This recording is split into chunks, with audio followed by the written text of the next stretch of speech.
Hello, all, whoever you are out there enjoying this. Are you enjoying it? I don't know. I'm enjoying doing it, sort of. So last time I did a pause, but I didn't pause and I stopped recording and I did a second half, but it's just second half of the same day, more of my babbling. So I decided not to upload it. We're just going to continue on from here. So what did you miss? Well, we got the replication working. Yeah, we got it basically working.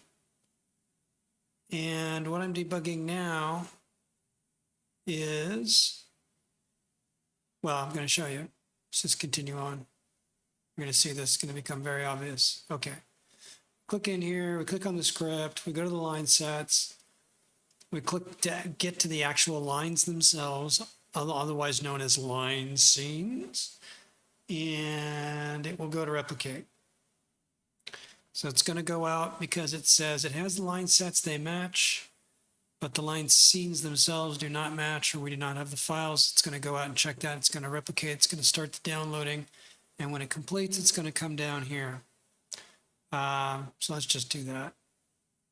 It's downloading. It's grabbing all the lines. And we get down to here. Were we replicated? Yes, we were replicated. And we have a new line set that replaces the old line set. Ooh, I can actually see these values, huh? Well, that's weird. But here, I get a Swift deferred dictionary. Why does this look totally different?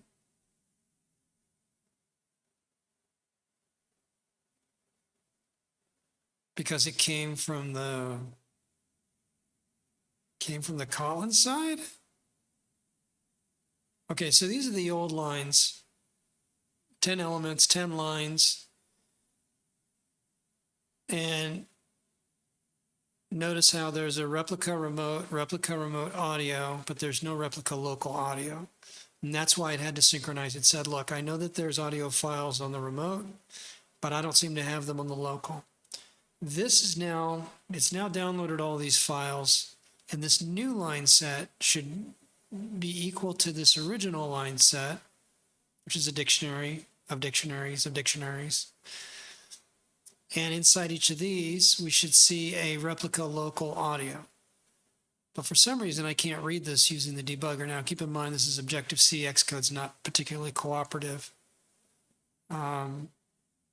So what I'm going to do instead is I'm going to break on the point in which it replaces. So if we step into here where it said replace line set. Now, this is code that I added. I don't think you saw from the last video. In other words, I skipped the last video, the previous video. I don't remember whether I got that far. But we added to script. We dried up some of the script code. And we added replace line set and new line set, which are now called both by the initial synchronization and by this process. So we're seeing it's going to go into the store here. So let's go ahead and go into the store. Let's keep going.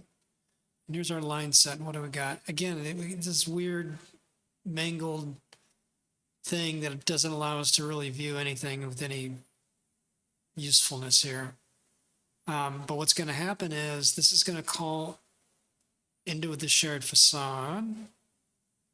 Store string is file.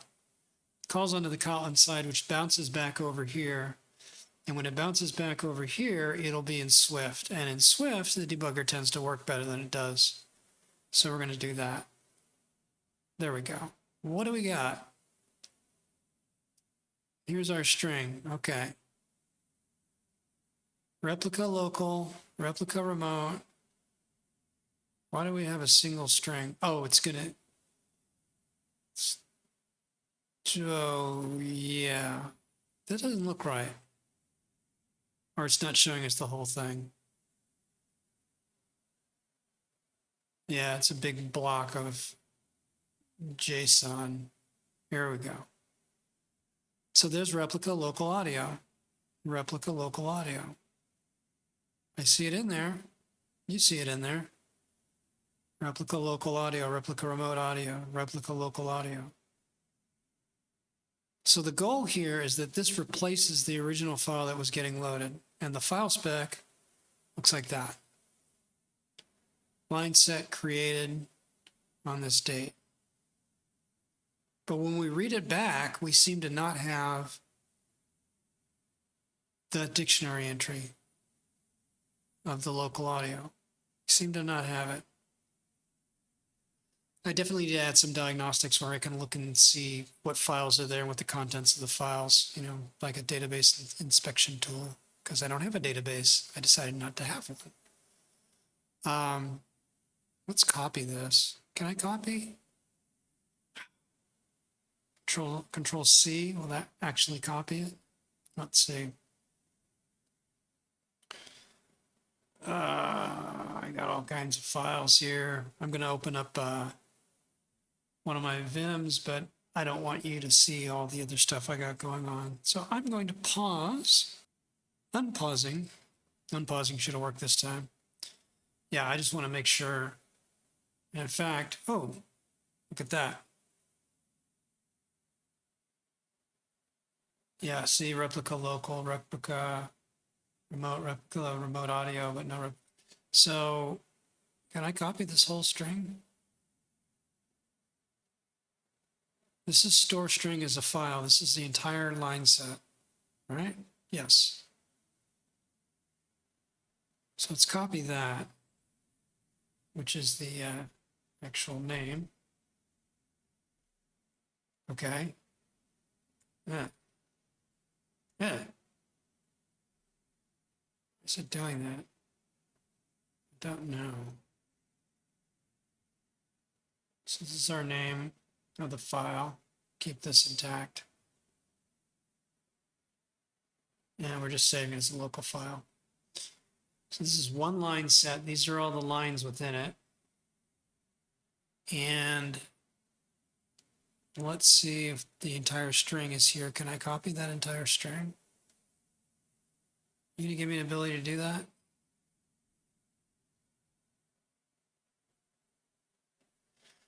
God, this tool is just miserable.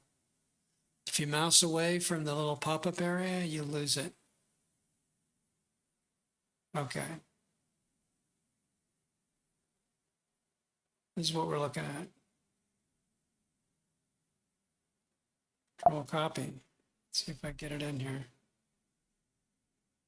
Nope, it didn't copy. Oh, it did say open with MacVim, didn't it?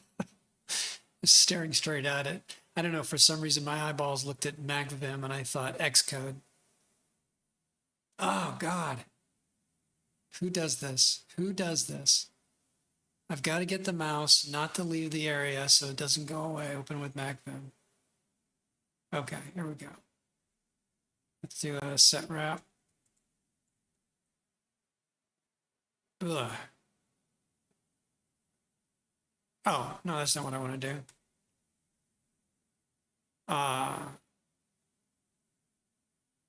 Yeah, I just want to copy the whole thing. Let's just copy the whole thing.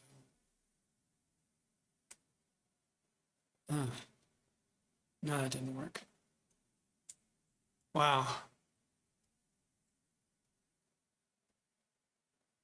No, that didn't work. Oh, yeah, it did work. Okay, let's do this. Let's replace all those with actual line feeds. There we go. Okay, so there we go. Replica local audio. So this is writing out to this file now. So next time it loads this in, these should be there. Right? Replica remote, replica local audio. Suspicious that this is not working correctly. All right, so we're storing a string as file. We're going to the file service. I wonder if it's failing. Here's the file spec. Here's the data. All right, so looking out for that file when we actually load next time.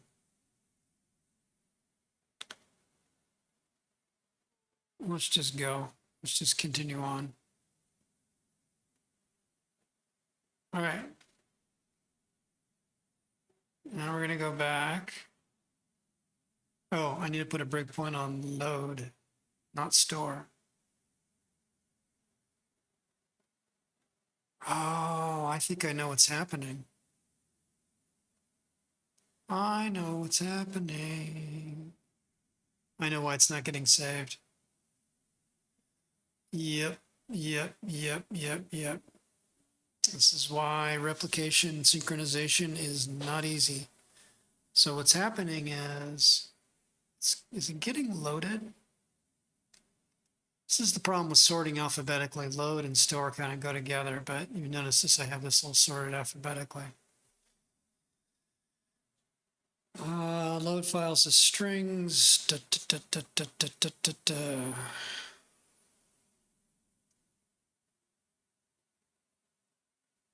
Now, I wonder if I go there now and it,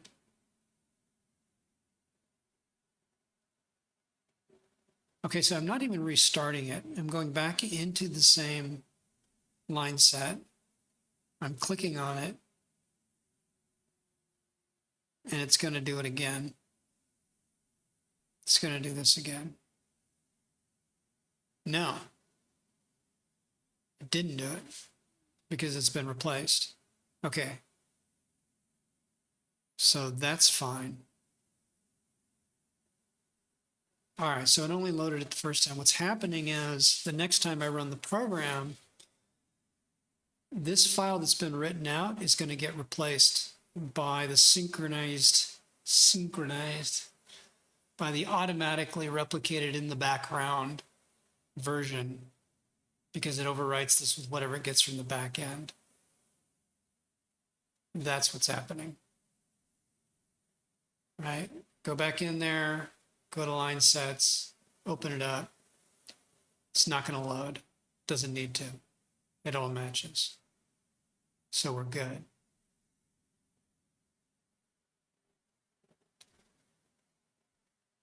If I click on this one, though, it should actually load it down because I've not clicked on the other line set. There we go. It loads it down.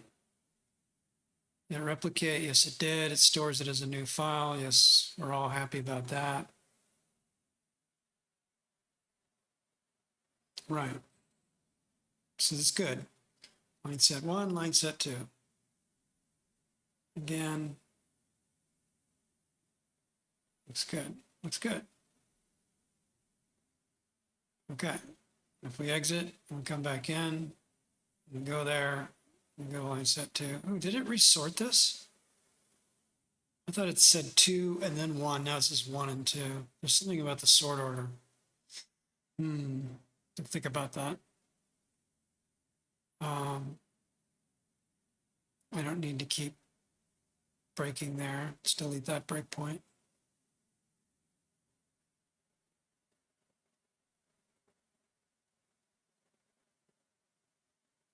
Did it not? It didn't open, did it?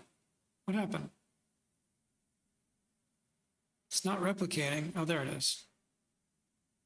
Maybe. All right, let's click on 1. Seems like I double clicked. Ooh, we're not showing these guys. Something's off there. We're not showing these guys. Is it?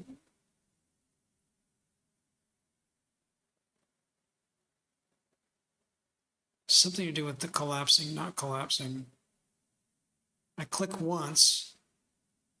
Instead of opening that up, that collapses the other one. Is that what's happening? No, there it is. Am I confused? Closing it. Opening it. What happened?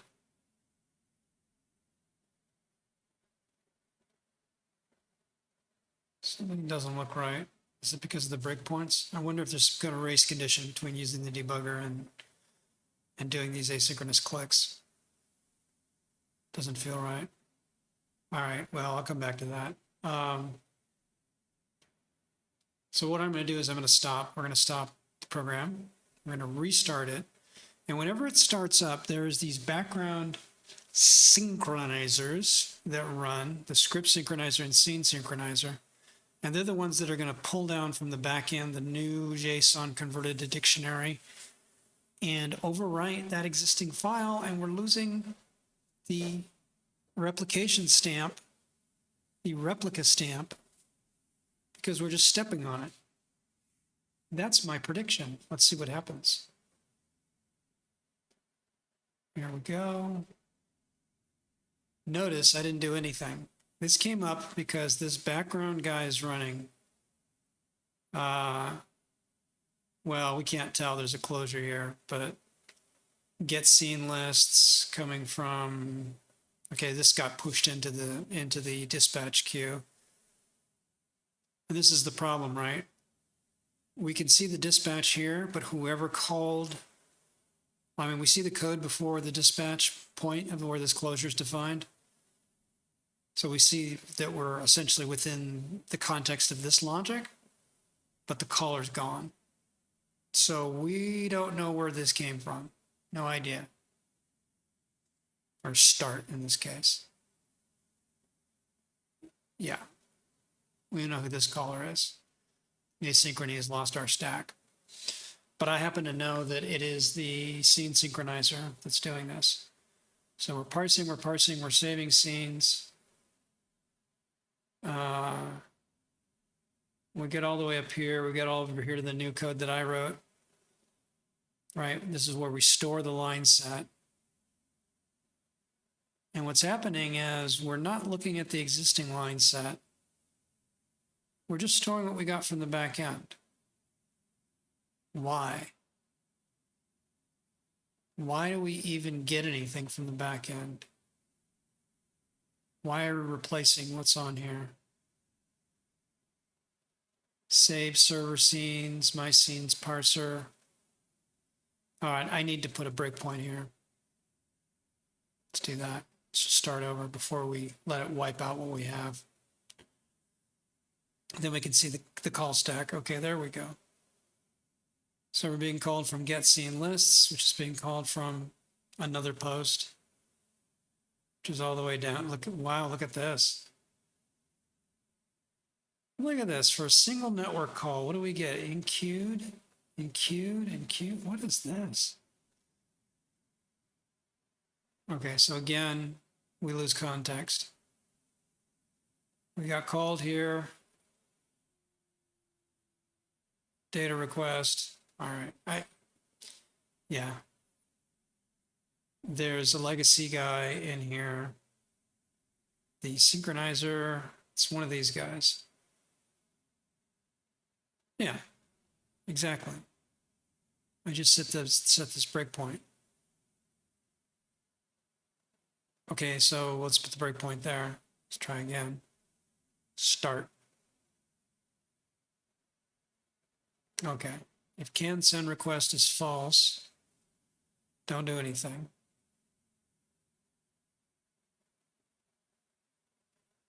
Okay, my scenes synchronizer, start timers. So these guys are just sitting here and run in the background. It's a bad way to do it. Start timers, they're sitting on timers, they're polling basically the back end and just firing off. And this synchronizer does what?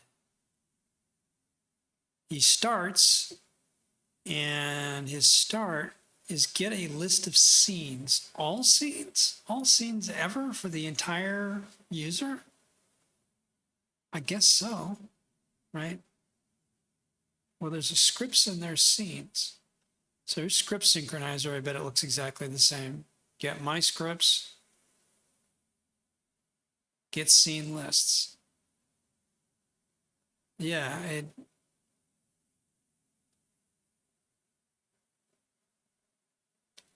really hard to see domain logic here intertwined into network handshaking that has to go on.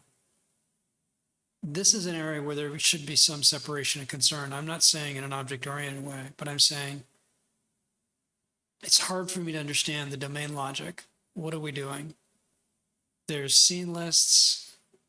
Are they ours? Are they connected to anything? What is this? I don't know. and I'm having to understand this in the context of responses and requests and handler things. It's all mushed together. This is what makes development slow. Okay. Anyway, where am I? In the debugger somewhere. How do I get back to the debugger? I don't care about any of this. Here. Okay.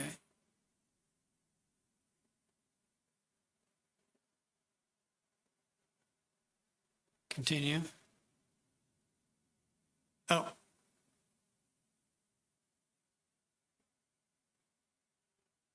All right. No, wait. Where? Whoa. Oh, okay. So this is where trying to see how the braces line up would help. I'm probably guilty of this. So I thought putting a break here would catch it before this call, but it doesn't, obviously. This is within the handler that begins here. So it went out and made this execution, and then the asynchronous response came back into here. So let's try this again. I want to stop it here. I want to see what this get scenes list. Okay, I don't care about that. I just want to get down to here. All right, network manager get scene lists. Generic guy, timeout interval for request. 900 milliseconds timeout interval, okay. There's a bunch of stuff being, well, no, all that's being passed in here is just the success and error closures. Those are the only parameters here, success and failure and error. So this guy, here we are. Okay, we're going to post the URL. What does our request look like? Yeah, it's not parameterized with anything. Isn't this nice? Isn't this helpful? I mean, it's useless. It's useless. Guts, object, string object. Can you just show me the actual string? It seems as if in the Xcode developers, when they switch to Swift, they just completely abandoned Object-C support. They're just like, well, we don't care about it anymore. Nobody's going to write that code anymore. Not like there's millions and billions of Objective-C legacy code that has to be maintained and debugged by people. Is it Xcode, or is there something about my project that's configured poorly? I mean, anybody out there tell me, is Xcode better at being able to debug Objective-C than this? This is just pathetic. This is no help at all. So the best thing I think I could probably do, nothing, whatever. Obviously, this is a constant. We can see that. Parameters, there are no parameters.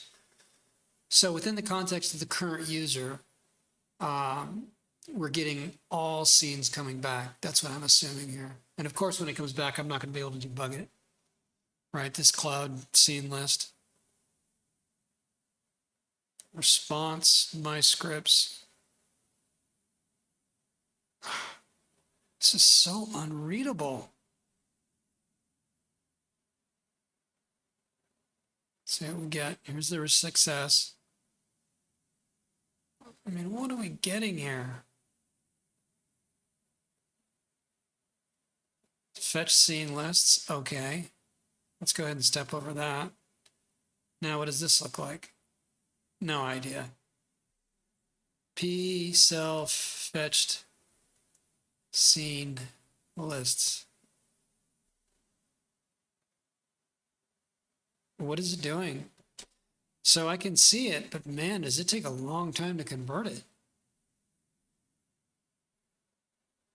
So these are all the scenes that this user has. What do we got here?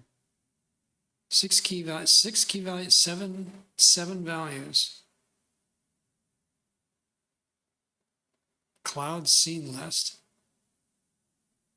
Groups, creation date. Last us up mindsets. script ID, scenes, line sets, creation date, script ID, scenes. I know this account has way more than, okay, so there's the 11. That's probably the one that we're working on, right? Like the way to know is, so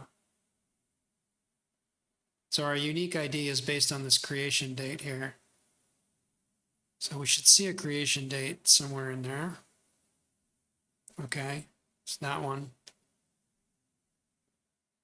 No, it's not that guy. 11 key value pairs. So a creation date here, there it is. It's not this guy. This looks like a different one. Okay, let's just keep going. 11 elements.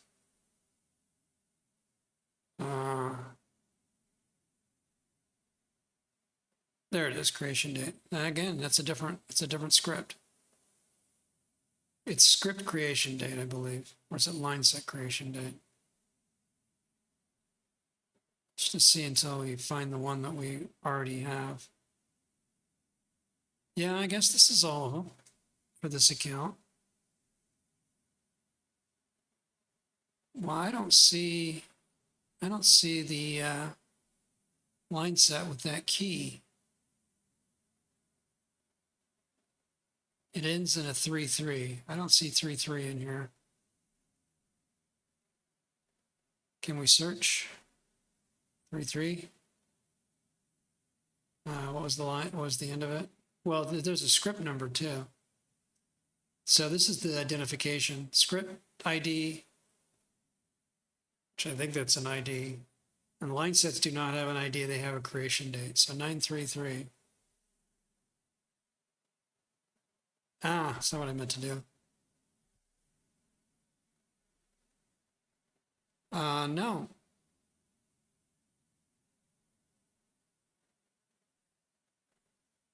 So when we're coming down here,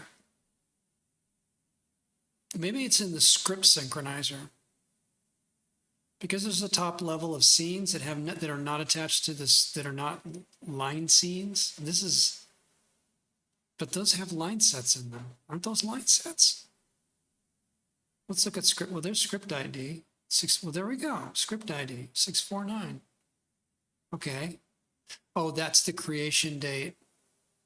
That's the creation date of the. Huh. Wait a minute. Okay, so that's the script. Cloud scene list. Here we go. 0. Index 0. We've got 3 line sets, and this is a script ID. That's that script ID. Okay. That doesn't look like any of these line sets. Why is my mouse not working? Yeah, how many do we have here? I think we have 11. Okay. Here's one with only 2. It's a different script.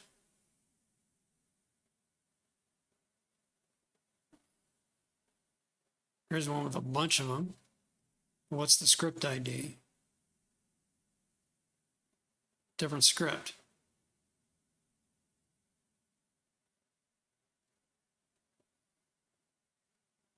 Script ID. Some others, different script. This doesn't seem to match. Let's just keep going.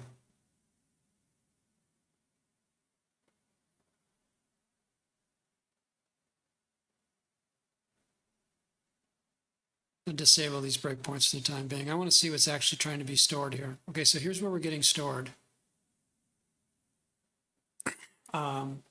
Here's our line set, which I probably can't print. I mean, if I try it, what are we going to get?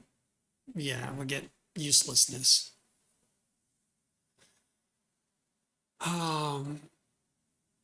But if I set the breakpoint inside Swift, I'll be able to see what this is, which I already have. So let's do that. Okay, here's the string. right? The file spec is,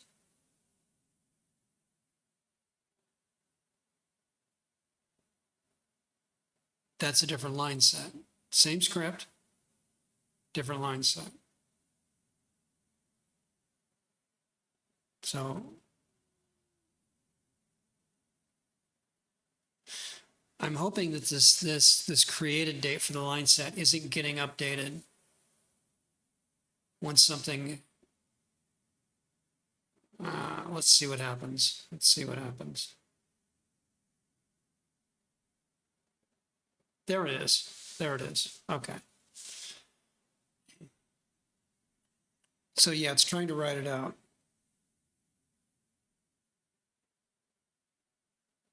Okay.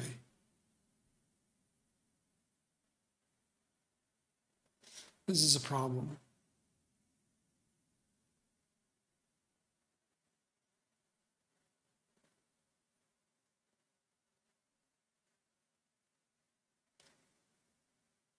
Yeah, this is a problem.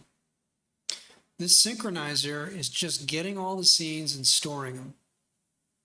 It's not checking to see if there's any differences. It doesn't seem to care about that. Wow. So it's literally just polling and getting a new list of scenes. I'm kind of dumbfounded that that's the actual synchronization logic here.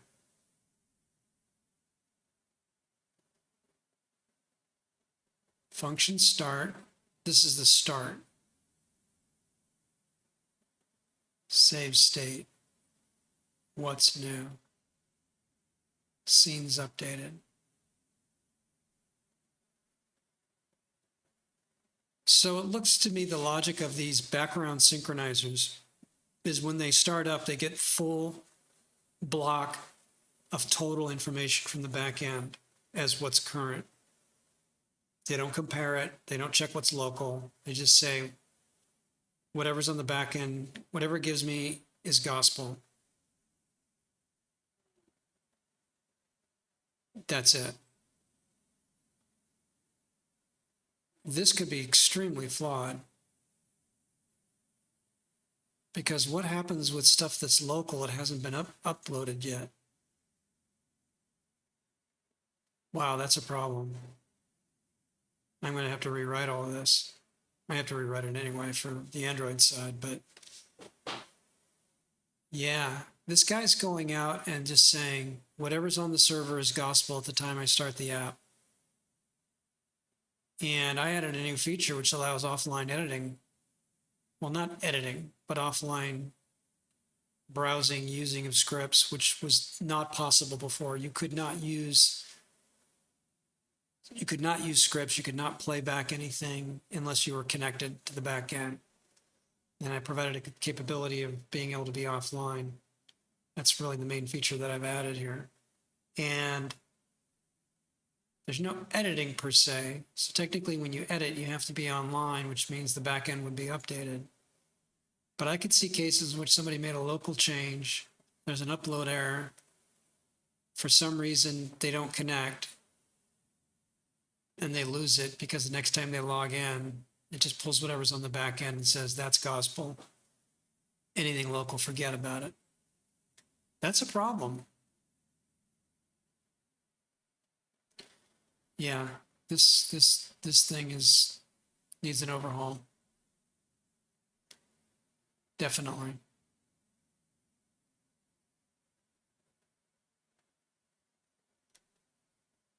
Yep.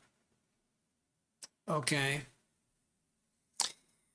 How am I going to solve the problem for the time being? For the time being, I'm just trying to prevent redundant downloads of audio files that it's already grabbed. Otherwise, it's going to keep doing that every time they start the app. So I have to fix this my scene synchronizer. See this? Is scene saved once? Set is C saved once. So for the duration of the session that the app is running, it keeps track of the fact that it's already gotten the master list effectively. That's what this is. It's like the master list of all scenes. But it's going to reload that every time we start.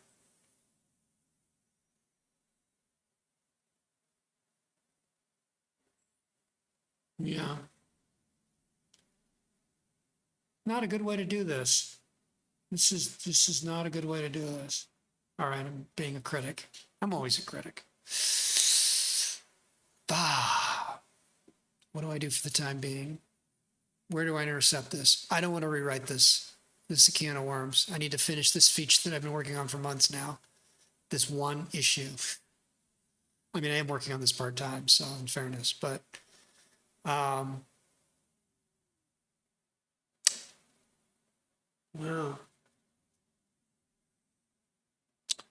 Wow. Okay, so let's look at the point. Let's look at the point where I'm actually writing the file out. Here we are. Back to the debugger. Where's the debugger view? It's this guy, right? Yeah. These are not intuitive icons, in my opinion.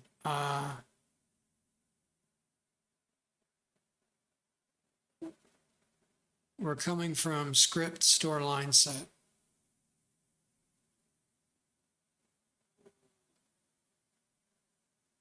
This is where we should be doing a comparison.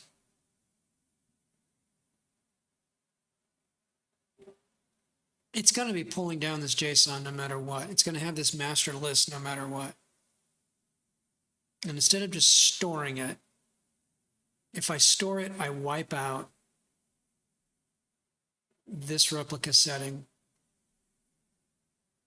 So I need something that does a delta on the two and will overwrite this only if it needs to. Why would it? It would do it if the remote state is newer than the local state. I mean, that's the logic of replication. I got data from the remote.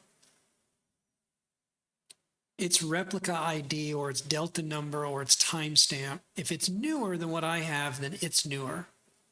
If it's older, then mine is newer. If it's the same, it's the same. That's the logic that I need here. So this store line set, instead of store line set, I need to call out to the Kotlin side. I need this work to be done on the Kotlin side. He's got this full body of JSON from the remote. He's got the full body of JSON locally. He's going to compare it and only replace it if he has to. It, thing. So replace line set. This is getting called by replace line set, store line set. Oh, no, store line set's here. Here we go. This is where the logic really should be. Before we do a store, right here, we're coming all the way up from save server scenes, and groups to DB.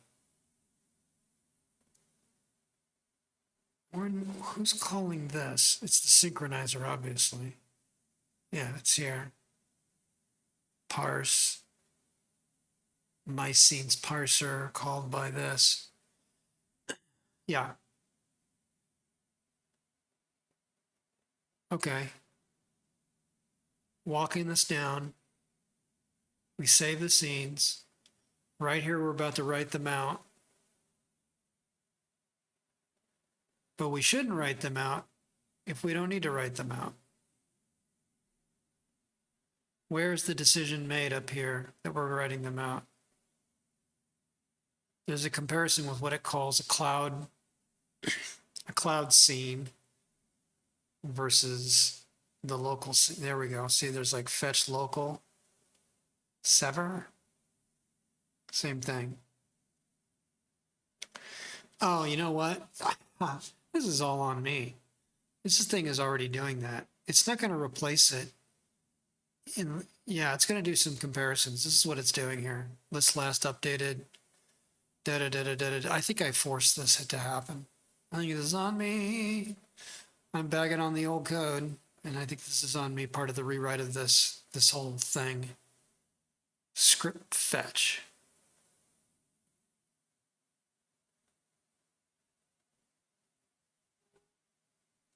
script scenes JSON, parse line sets in right. So I think he's already made a decision up here.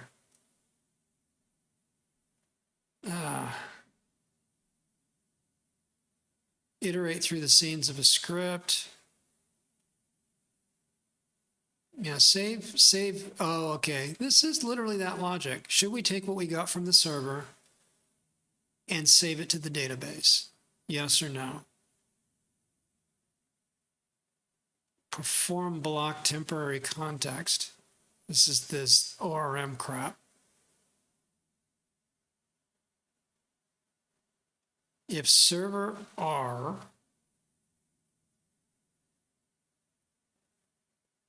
look at this debugger. This is an M1 Mac. Why, when I click on looking at values, does it take a while to decide fetching variables from the phone? I mean, this is some of the fastest hardware ever made, faster than supercomputers. And I've got to wait seconds so that I can drill down into something and see a set of values. That's not a hardware problem. That's layers upon layers of calls upon layers of frameworks through layers and libraries and layers. Too much code. Server R. What is this an R of? And look at how slow it is, just like opening it up. It's ridiculous. Line sets. Script ID. I'm guessing these are the scenes that we were looking at before. Yeah, there's only 7 of them. I guess this means server array. Server array count. Okay. If we have an array and we have a count, looks like we do, check groups. Scene group. So local group. So this is the fetching. This is actually reading from the database right now.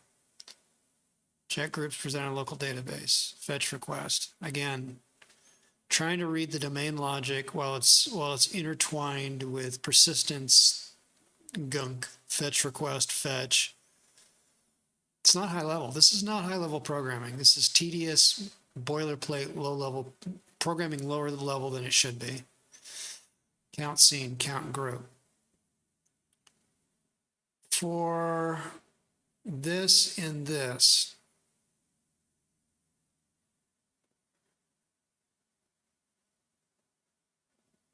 oh, we're just iterating. Okay, yeah, we're iterating through the dictionary, through this array. Iterate through all server scripts. Check scenes. If it's a local script and last updated, now we're comparing update values and all that. It's making a decision. It's making it iterate through scenes of a script. Wow. Wow. You could just see how many places this could be broken. I mean, every line here is a potential for just breakage. This is some complicated logic. If then, if then, if then, if then, if then. If this, but that, but not this, but then that. But if this is that and that is not this, then this is going to be that, and then go do this. Check for updates. IEG renamed a scene. Scene needs some updates. Checked if modified date. The groups. This is, oh my God. I have to replace all this. And then we get down to here, where we parse the line sets themselves. And the reason my code is injected is because I've replaced the line scene and the line set database classes with pure non-database, non-ORM dictionaries. Are we hitting that inside this for block? I mean, this is why long blocks. Trying to see where this begins and ends. Let's try. I mean, where is this guy? Okay, where's this guy? So highlighting the other bracket doesn't help me when it's off screen. That just doesn't help me. Where is it? No idea. Where does it match up? Aren't you glad if you're watching this that you don't have to maintain this code? And sure, I would love to go through and refactor this, clean it up. But every line of code I touch is potentially breaking off a fragile branch of the snowflake that is this source base. And with that, I create more problems than I solve. So I have to mentally just wade my way through this. I mean, this is software maintenance. This is what's typical. There's nothing unusual about this. In fact, it's usually a lot worse. This is the worst code I've ever seen. I understand how it got this way. It grew from a small size, and then logic was added, and logic was added, and logic was added, and conditions were added. And oh yeah, if this is that and that is not this, then I also have to account for that. Well, let's add that logic, and let's add this logic. And that's how you end up in this state. Very difficult, if not unmaintainable code. Typical, standard, average. There's nothing out of the ordinary about this. What's out of the ordinary is stuff that isn't like this. The kind of code I hope to write in the future whenever I write code. But I'm just as guilty of this as anyone else.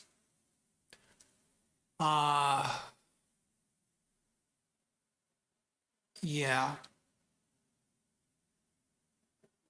I've got to keep what I'm biting off to my little corner of this pie and not gobble down more and do more damage than I can.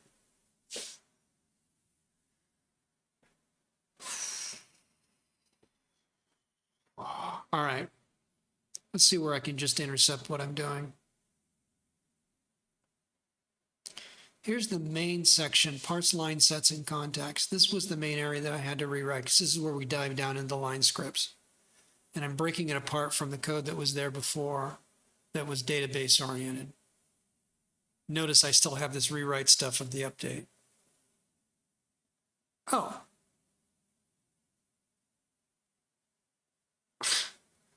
I'm looking straight at it. Yeah, I'm forcing a create every time by design. Because I disabled all this logic.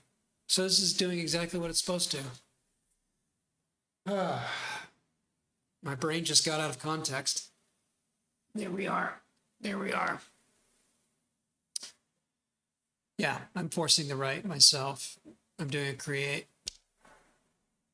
I'm not doing an update. So now I need to deal with the update. Let's do that. We don't need this predicate because this is created for the purpose. Oh no, I guess we do need this predicate. Filtered array using predicate. Well, I think I can just enable this. Let's see what happens.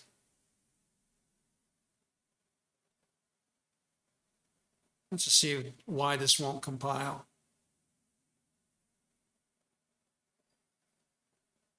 JSON line set creation date.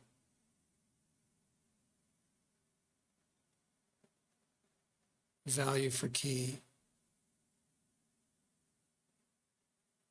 I think I disabled this because all of the interrogation of the dictionary values was going to be done on the Kotlin side. So that no longer is useful.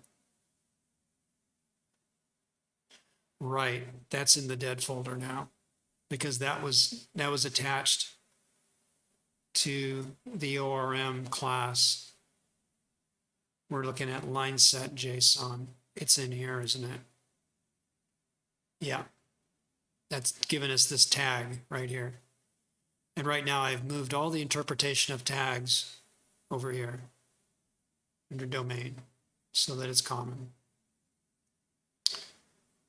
There's a line set. That's what we're looking at. So do I delegate this over? Do I rewrite it? What do I do? It's the right approach. Where was I? I just lost context. No, no, no. Debugger. Oh, I stopped it. I stopped running. Oh, let's just compile. There's a compile error there. All right. So what am I doing here? We're taking a filtered array. It's taking the line sets, local line sets. That's why I don't like wordy code. I mean, look at how much you have to read to understand what's what. I prefer just literally two variable names here. Local line sets. Okay, that's a mutable array, a mutable copy, line sets, I mean, this, what is it? It's an array. And we're using the same thing here, local line set, remote line set, local line sets.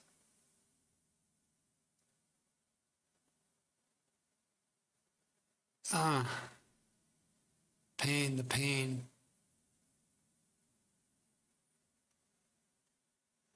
I'm literally thinking of hacking this and just putting, I don't want to do that.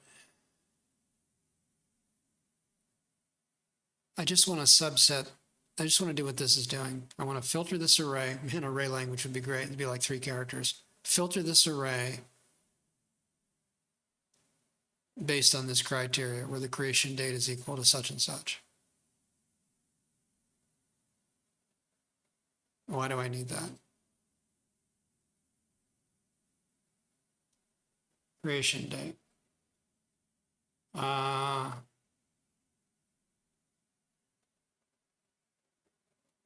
right, so line set creation date. It's this TD guy. So everywhere there's a TD, yeah, this is the line set. This is the line itself. So we're going through and we're saying, give me only the cloud line sets that match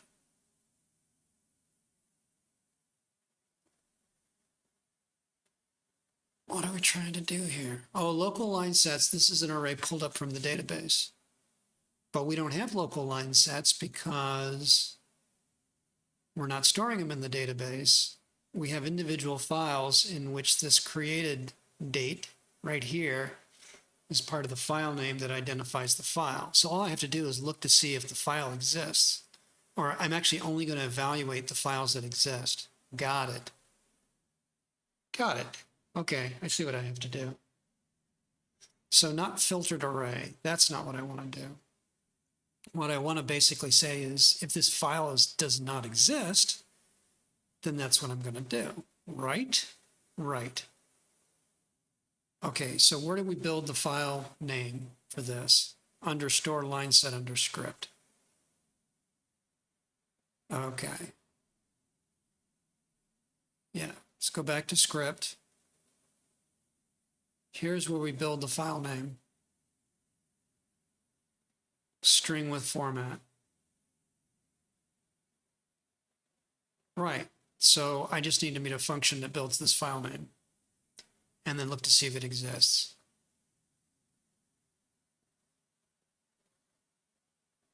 Okay, I can do that.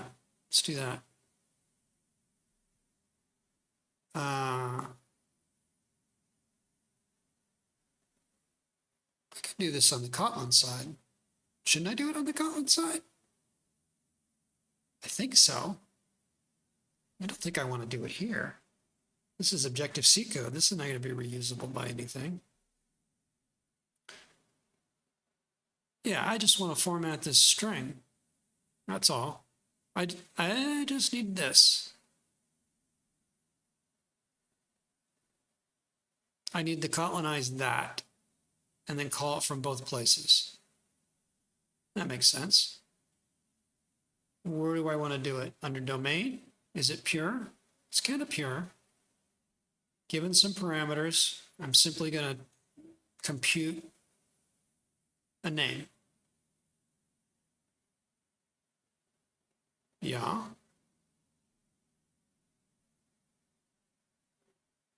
Okay. What is this? This is a line set. Domain line set, name, file spec. Let's do that.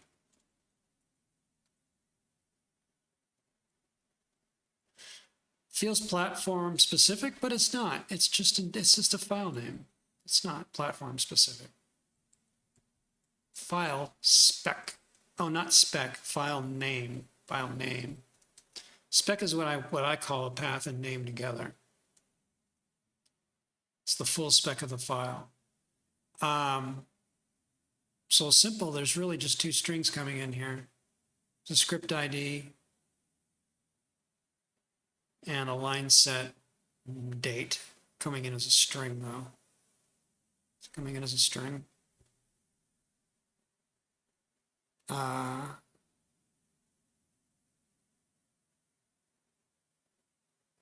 Well, no, that's a number in JSON. I'm looking at it right now. That is not a string. That's an integer. Huh.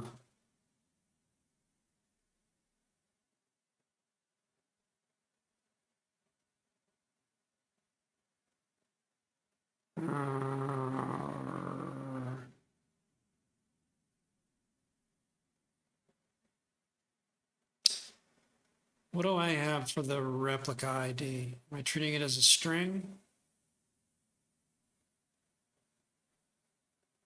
Treating it as a string. Let's just treat these as strings for now.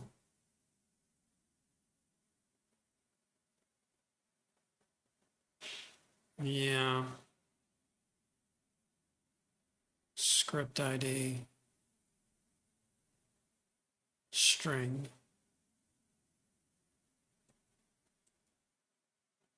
Line set. Script ID. Well, creation date. I mean, it should match this here.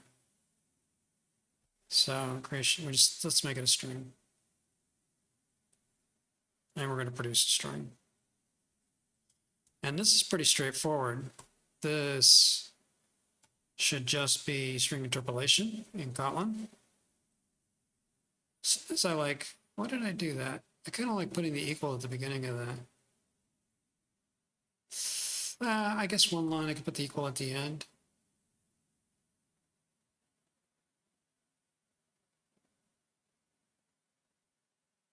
No, I like the, and I know I'm being inconsistent with down here. Yeah, I like the equal on the next line. Because if you have an open brace instead and a closed brace instead of the equals, like it's hard to see at the beginning of this line. I don't know that there's not an open brace down here.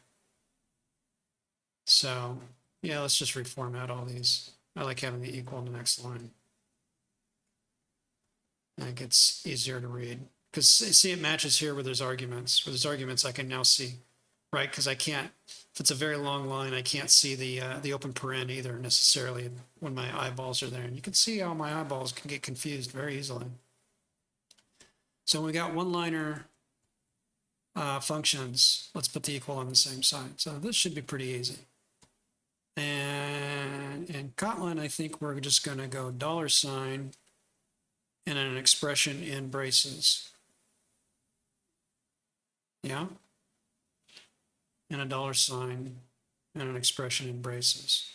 And since these are strings, in fact, I could probably get rid of the braces and just put script ID like that. I think Kotlin will allow that.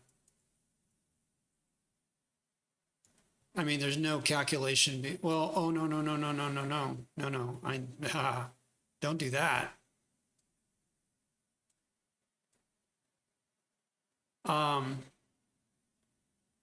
I do need to make these nullable. String question mark. Yeah, I mean, it's coming from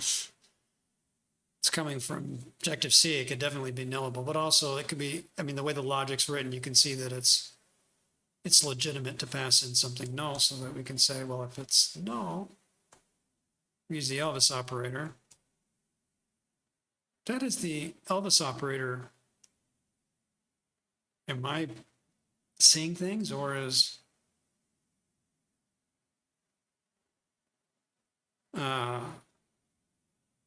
it's not the Elvis operator? Yes, it is. Objective-C has the same operator?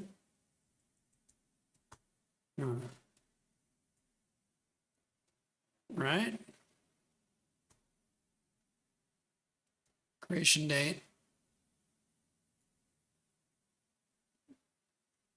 Question mark. Did it? Okay, I'll just copy this over. Oh.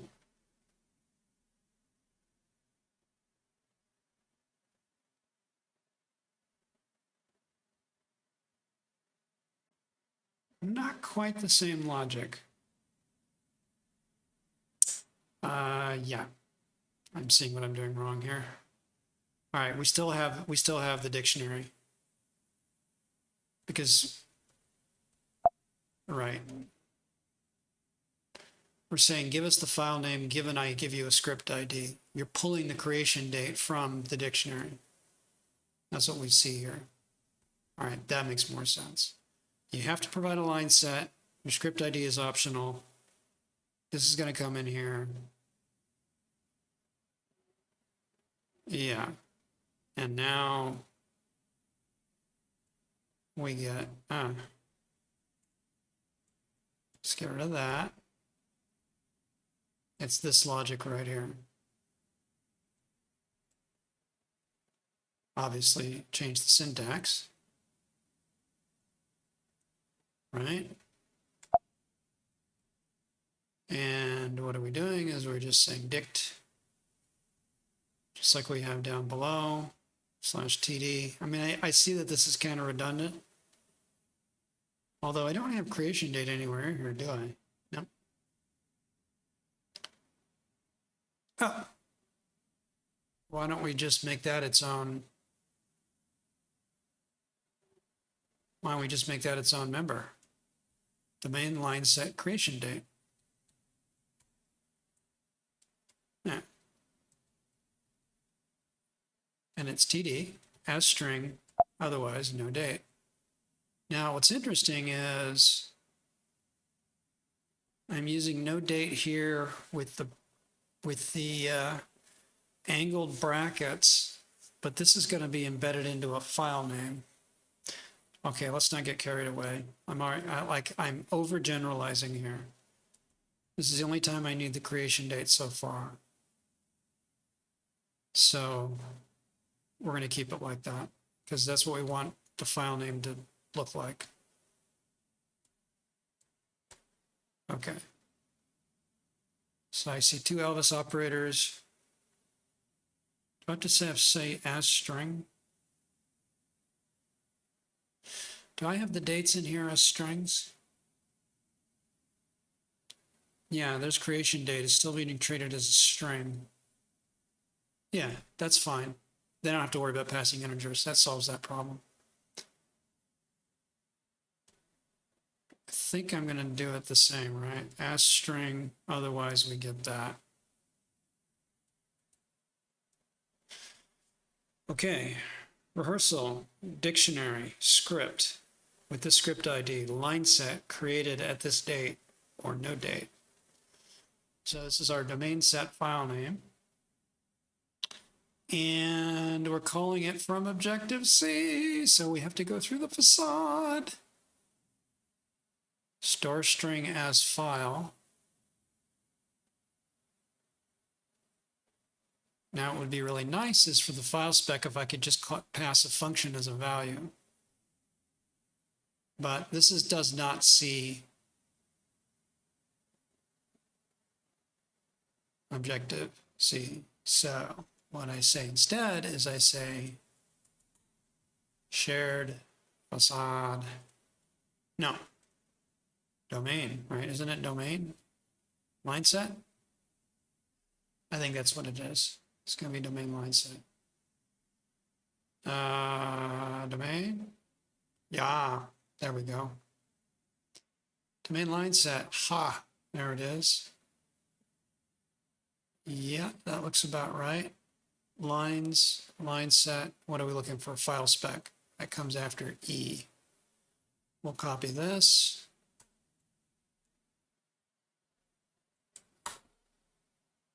So, file spec.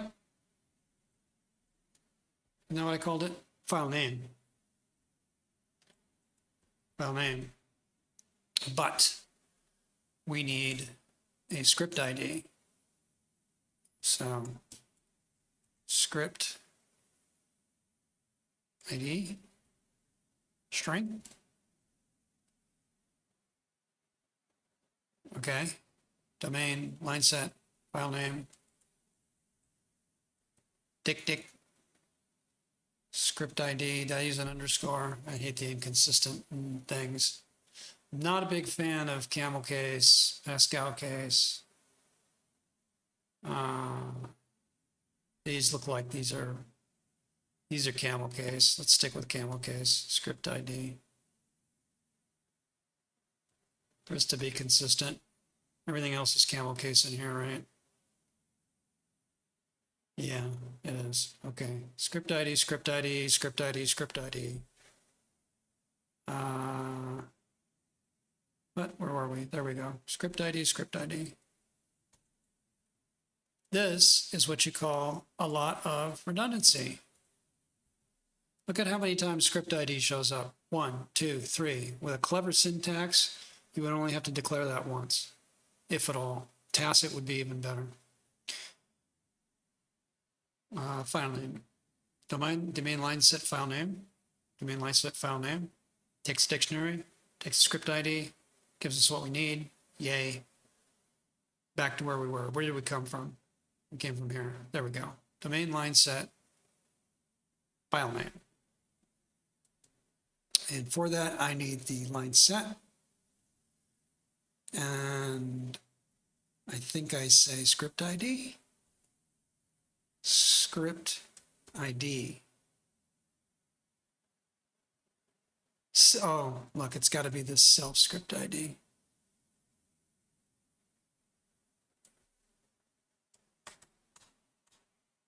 Oh, this is the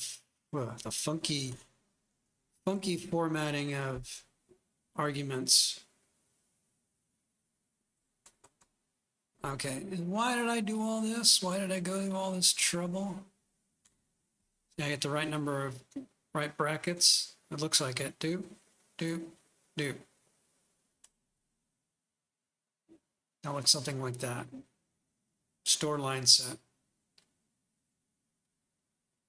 And here I'm also building a file name, but this has meta characters in it. This has got a regex in it. This is regex right here. So not quite the same. Probably will end up moving this over to Kotlin too, but it works. I'm not going to touch it for now. But this is how we get all the line sets for a script. So what's interesting here is once a script is loaded, these files are going to get pulled, are going to be opened, and these dictionaries are going to be added to its line set collection. So we don't have to go look for a file once the script actually is loaded into memory, right? I mean, this is still an ORM class that gets pulled into memory when it's referenced. And any reference to line set method here is going to lazy load these files, right? It's going to lazy load them, only if it's nil. Otherwise, it's going to leave it the same.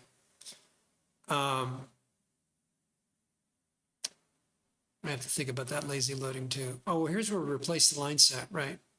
I mean, it's good. I've got all this logic together. You can see it. It's cohesive. Here's where I read all the line sets from files. If we replace one in memory, this is going to update in memory. This does not actually write it as a new file though. This just replaces the in-memory version. You can see that right here. Right, line sets gets loaded. Individual ones get replaced in memory, but the actual replacement of their persistent file is not done here. Think about that. Well, that's what store is for. No, it's not done here. The very first thing it does. See, that's why I find this syntax hard to read.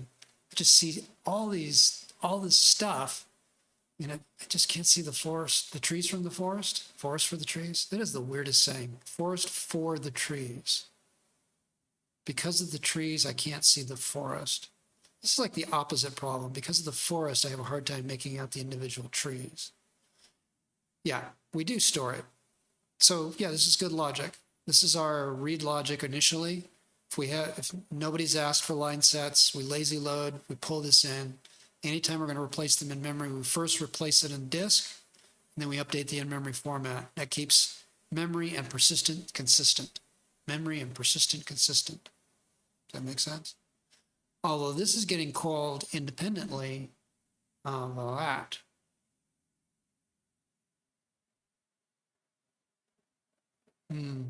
Yeah. Okay.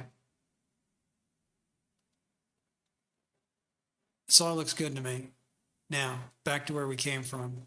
Where did we come from? Let's just build it. Oh, let's build the Kotlin side first. There might be some errors over here. We got a new Kotlin code. Let's make sure it works.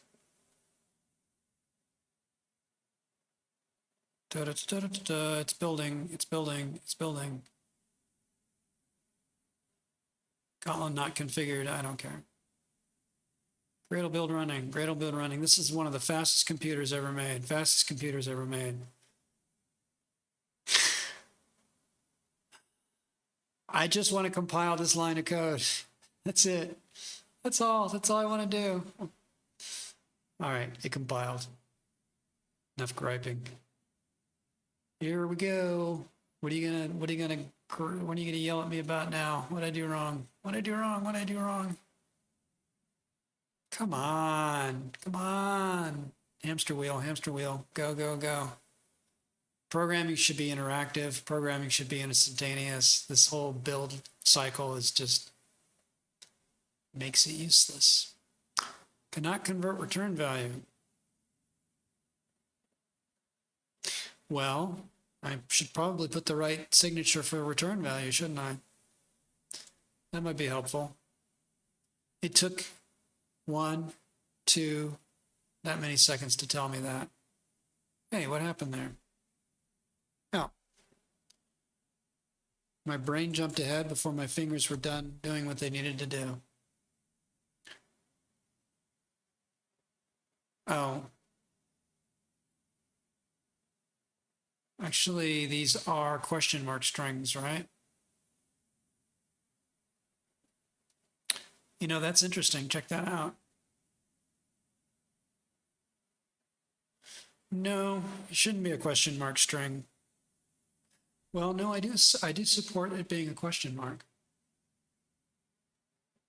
Why do I support that being a question mark? All right, we're back to here. Let's go back to the script thing. Where are you? Where are you? Where were you? Here. Line set, script ID. Is this potentially nullable? Well, technically anything in Objective-C can be null.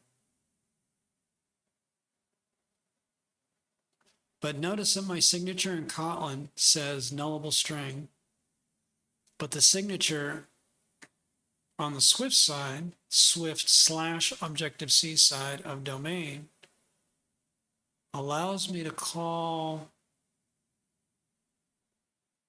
not specify optional,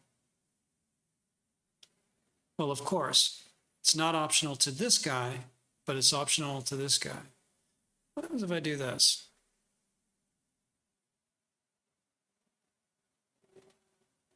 Is that correct? Am I confused? That is correct. Swift syntax, right? Should be able to say string question mark.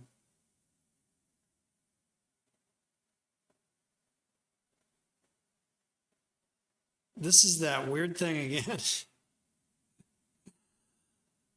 Cannot convert type value to type bool. I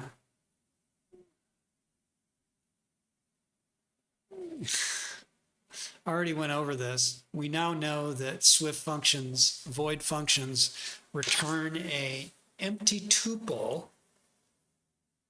Cannot convert value of empty tuple to condition type bool. Okay. Where's the bool? Function download scene. I don't see a return type here. Do we see a return type of bool? No. Are we inside a closure here? RS Network Manager get scene. Oh, wait. Yeah, this is, oh God. This is why I hate that Swift Kotlin thing of we're going to make one of your parameters look like a block of code. So you have to now mentally know how many parameters are there here? Pop quiz. 1, 2, 3, 4. This is a parameter or argument. The parameter is, yeah. This is the argument to the parameter. Doesn't look like that, does it? So I'm guessing that getScene, what's it complaining about? Which guy's returning? See, it's not even telling me. I can't even tell. How does this help me looking at this? Not helpful. Let's take a look at getScene, jump to definition.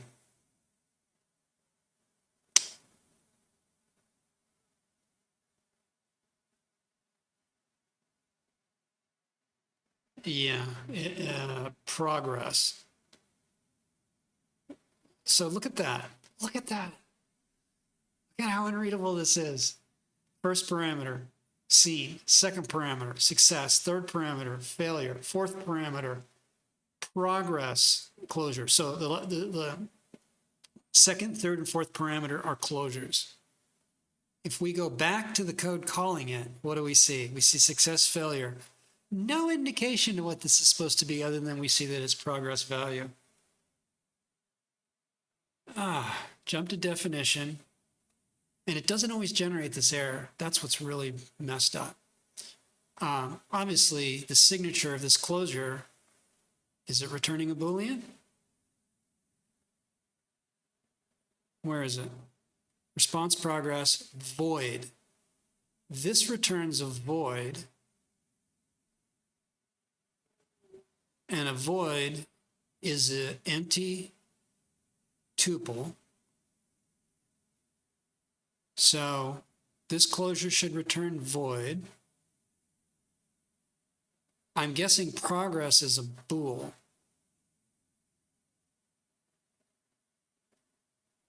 Jump to definition.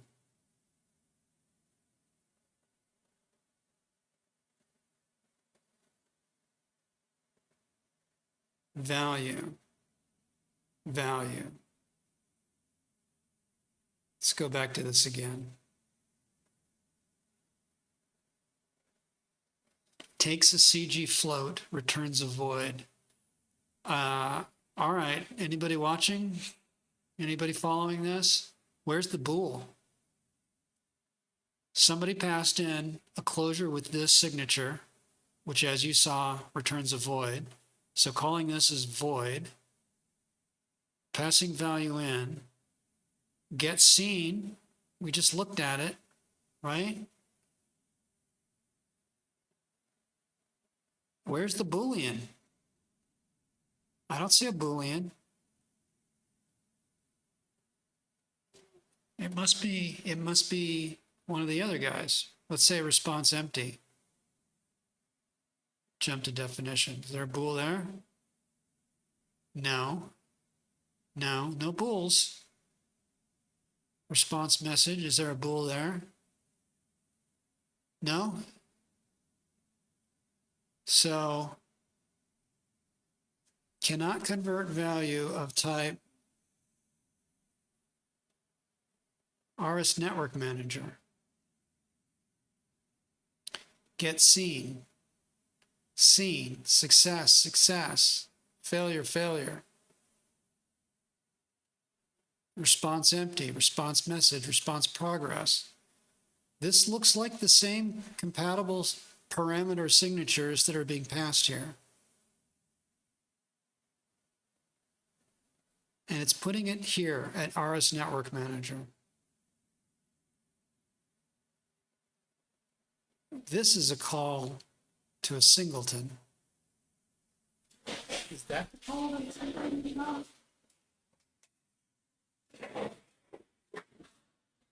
I think this, what is going on here? RS Network Manager, NS Object, init.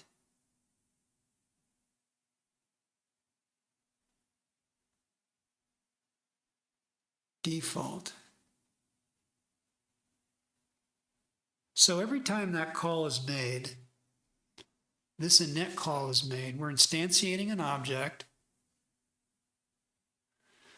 giving it these values, and then operating on it.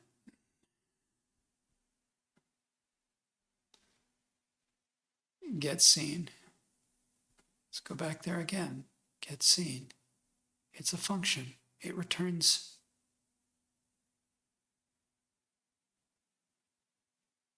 I don't know. This is just weird. And it doesn't always give us this error. Sometimes it doesn't give it to us.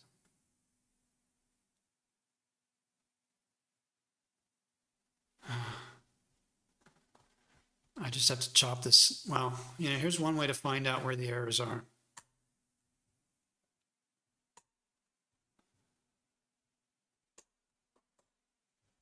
Break up the lines. Sometimes it can help the parser if it knows what the lines are. Let's try that.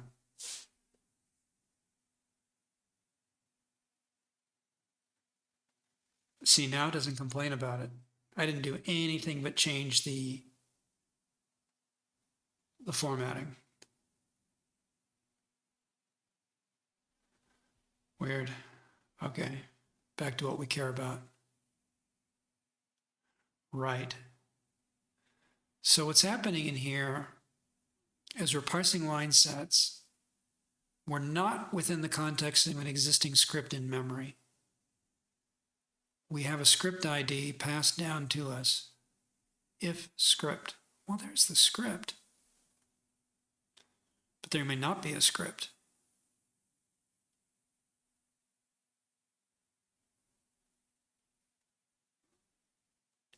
If script, this is happening. Script creation. So where's the script ID? Script ID. Ooh.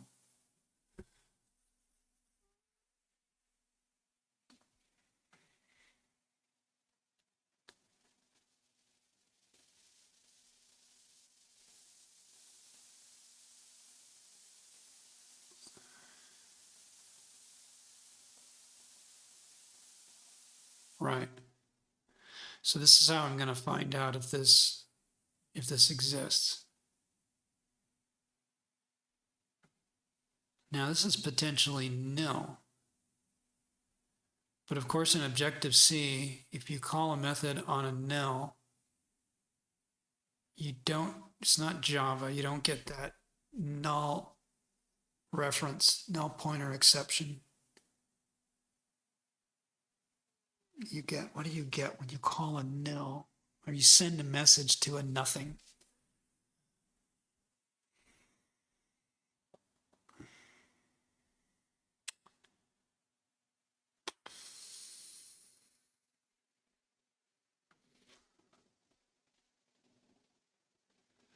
still feel like I want to delegate even more to the Kotlin side.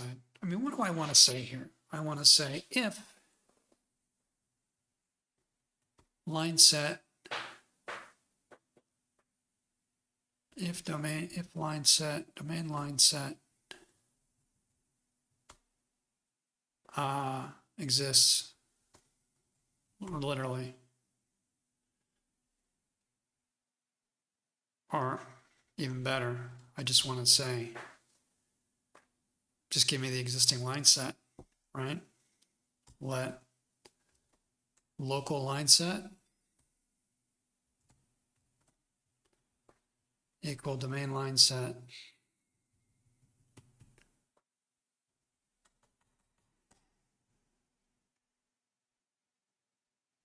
given a script ID.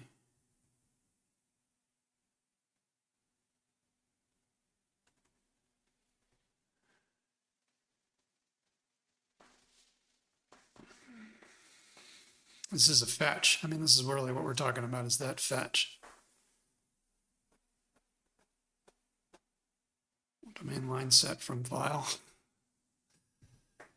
Ooh, now I'm starting to just dip into the whole persistence architecture. And what's the problem here? The problem here is if this line set already exists persistently, I don't want to rewrite it. I want to update it. That's all I need to know. And if it does exist persistently, I should also have it in memory.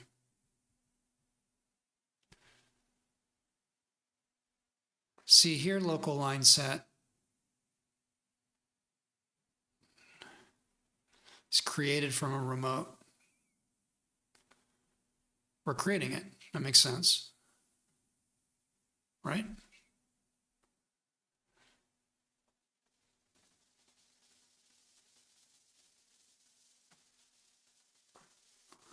So really, this needs to move up here. When we're here, we've established the remote line set. We know nothing about the local at this point. That's what all this logic is.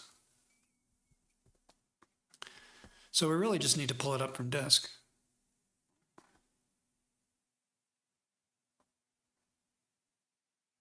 This is a replication, gotta watch that word. This is the same. This is similar code to this right here. Load files as strings.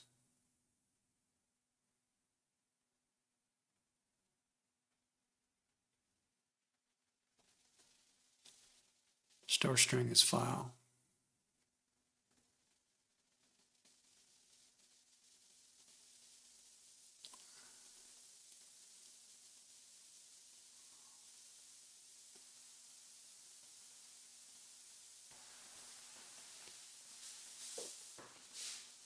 String to dictionaries.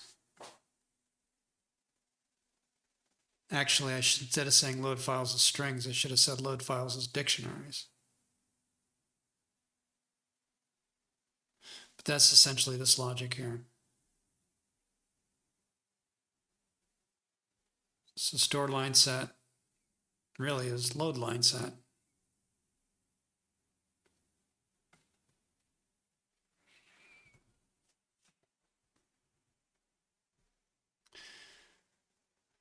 Load line set. Let me just do that. Load line set. Strings to dictionaries. This looks like something I wrote.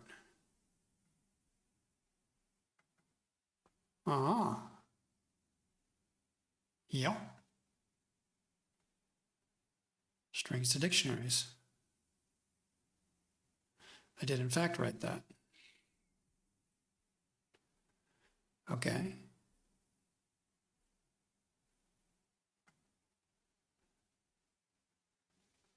Feels really redundant here. That's loading all the line sets given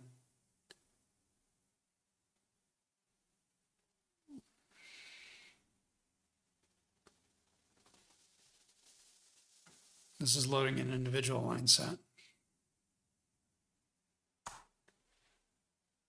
But only if it exists. So this could return a no. It's not a set, it's just a line set. Only if it exists. And we need script ID. And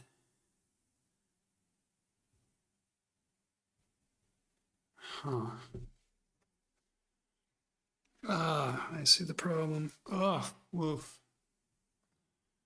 Going in circles here. I need a script ID. I know that. Right. And a string. NS string. Script ID. But I'm going to need more than script ID, aren't I? Of course I am. So I'm doing that. Load files as strings. Oh, it's the same call. I'm just going to get back an array. In this case,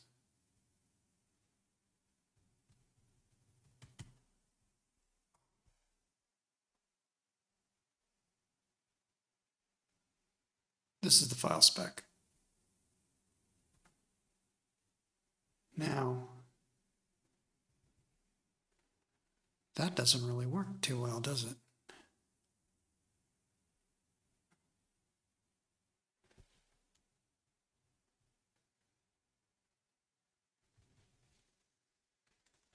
This is exactly why I don't like this kind of formatting. It's really inconsistent. It's like, okay, well, our colons line up here. They don't quite line up here because we're going to have too long of a line if we do that. So the problem here is, what is the problem here? We don't have a line set to get a file name from.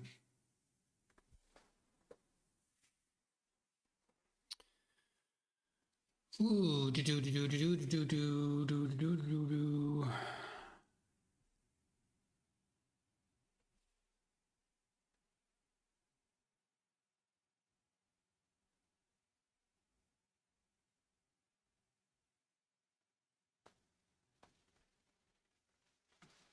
Well, why don't we just make this load line sets?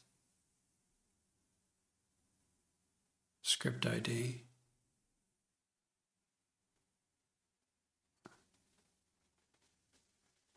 I could, well, you see, I don't want to do that though. I just want to load a specific one. Right.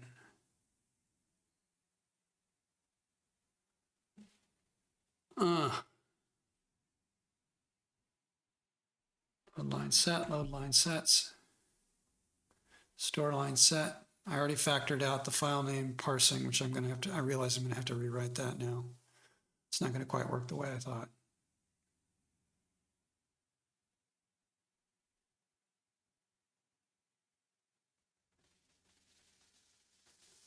Okay. Yeah, let's copy that. I'm getting confused. I'm confusing myself. All right, let's do some immediate refactoring here. This is going to be called load line sets. It's the same as this. No, load line sets is going to take in a string, which is the file name. All right, file spec. This is this logic. So we do a return.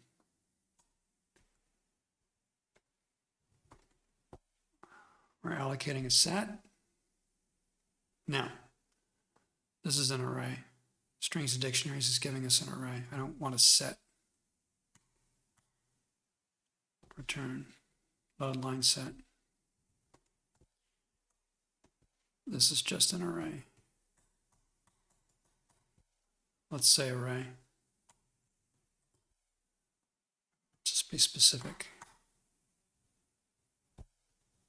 And the file name is here.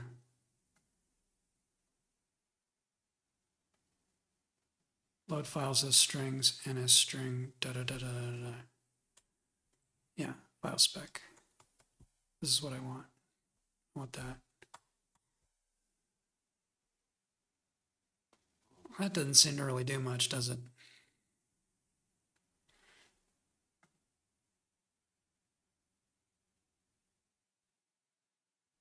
All it does is just binds, it just converts, this just does a conversion.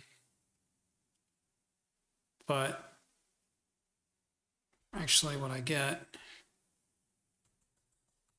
is a array of line sets, right? Init with array.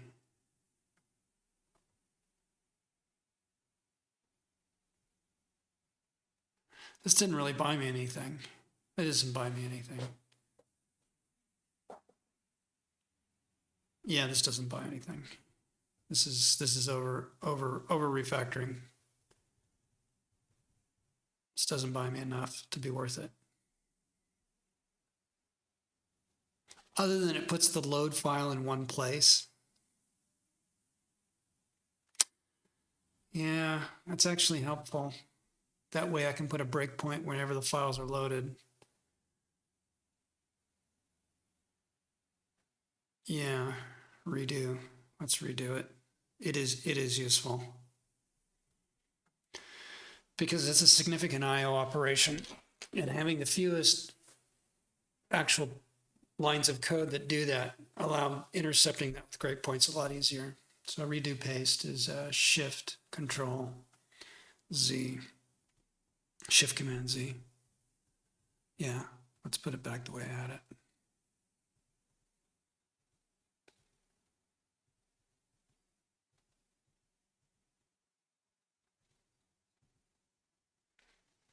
Yeah, let's do that. Okay. It is worth doing that. So init with array is going to say load line set array, load line set array, because I'm going to call that in both cases. Yeah. God, I hate this syntax. Self load line set array. In this case, the file spec is this guy. There we go. Okay.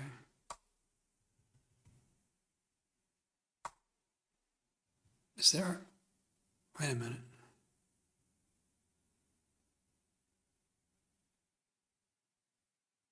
That looks really weird, that comma in there. String with format. But that compiled before. I don't know, I'm super confused. This looks wrong.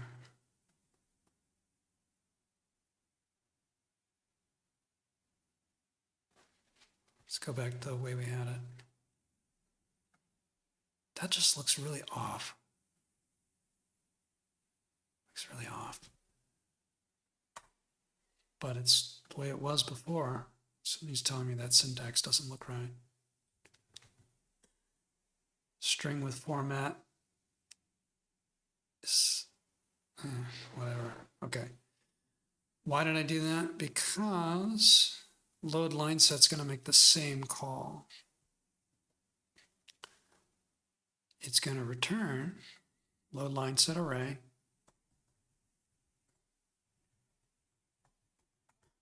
Yeah.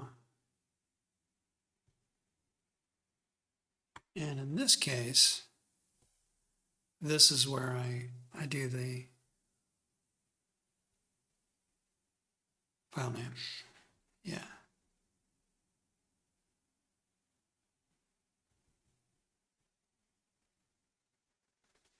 All right.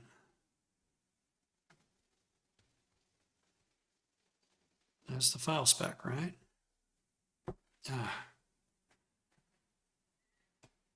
Self.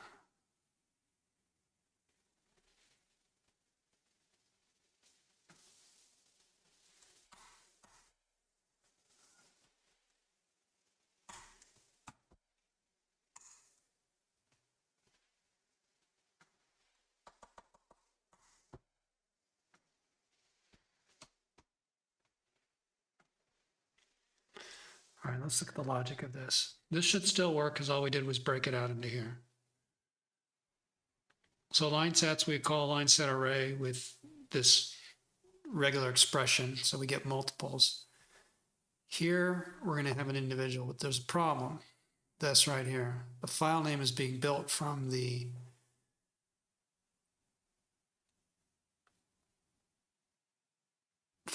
creation date that's within there. So that's where, instead of saying file name, I really needed to say creation date. I need to be able to pull this up independently as a string.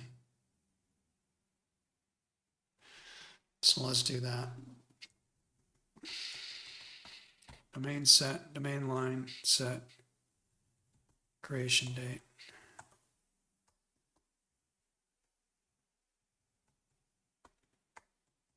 It's not producing, it produces.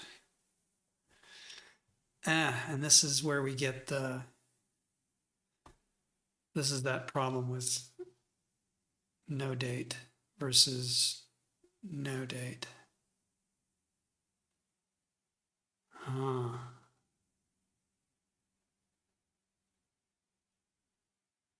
Well, we'll just use no date for now with in caps.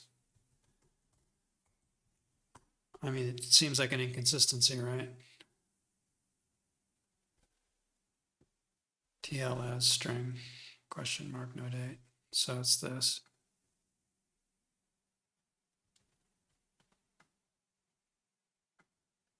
Oh God, I keep using the mouse even though I have Vim controls here. So this is what I want. And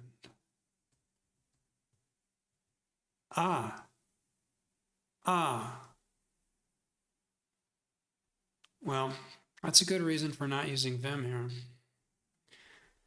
This Mac keyboard, man, it's so easy for me to hit the wrong keys. And that's exactly what happened. I'm just going to yank that. I guess I do have to use the mouse. So awkward.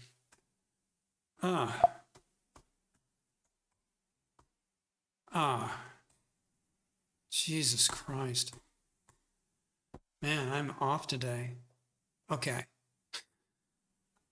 I just want this right here. Right?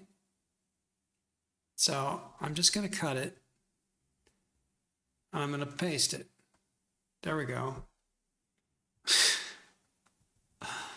Wow, was that painful? All right, and now we say domain line set create. I think I'm not going to need this thing that I wrote. Dict. Right? That's what we've done. We simply extracted this out. But logically, I wrote a bunch of crap I didn't need because I did it bottom up instead of top down. So what I really needed to do is I needed to go back to this whole place where we're having trouble. It's so hard to keep track of all these tabs. It's not helpful the way this works. Script scenes JSON, right? No, that's not it. No, that's not it.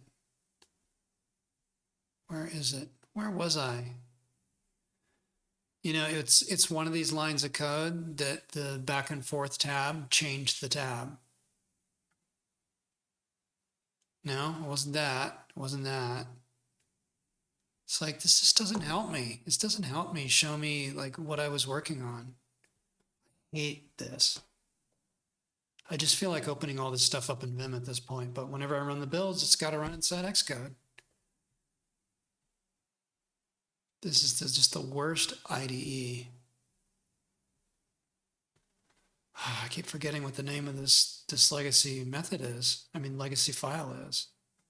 It's something about screen scenes JSON stuff. Too many damn files. Let's see, where the hell is it? Is it under core data? No. Yeah, get out of here. I'm sounding really frustrated, aren't I? Script scenes JSON. Script scenes JSON. Core data. It's not Swift. It's Objective-C. Core data. See, this guy should be one of the guys at the top here. But what happened is I used the forward or backward button while I was on one of these tabs. So one of these tabs is hiding that file. Like it's there behind one of these tabs. Right? I mean, I don't see it up there. Do you see it up there? Conversion? Did I go there from conversion? No. Conversion's still there. And it just leaves stuff still sitting there. So painful. Don't care about that. You know what? Let's just close down half these things. Anyway. Yeah, here's where I was. Somehow this tab just disappeared behind the other tabs. Frustrating. All right, so the logic here is that I'm saying local line set equals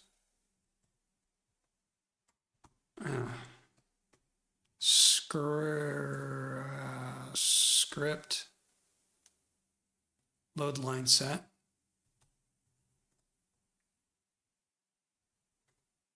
Right?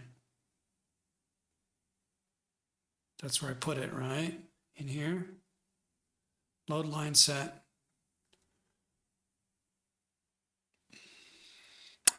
So here's where it becomes an object-oriented call. Well, no.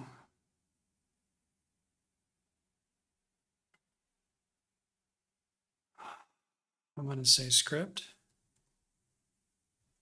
I'm going to put a question mark there because if script is nil, my line set's obviously going to be nil. And I think I can do that. I can just do that, right?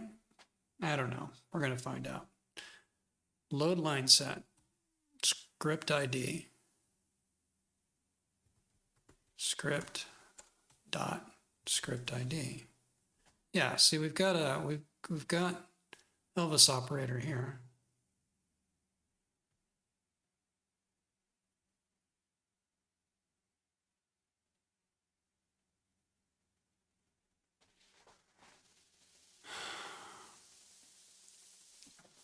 Man, do not like programming in this language, either one of these. Oh, this is probably not right. Script ID, load the line set given the script ID. But the other part that I need is I need the creation date thing here. And this is where it grabs it from here. Cloud line set. Okay, so I have the cloud line. Yeah, okay, there we go. Right. Hey.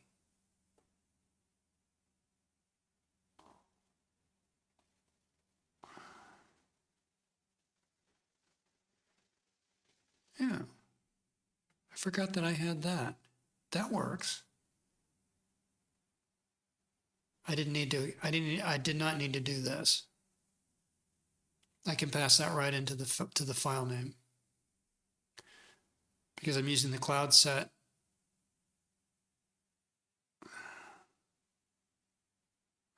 The script ID should come from there as well.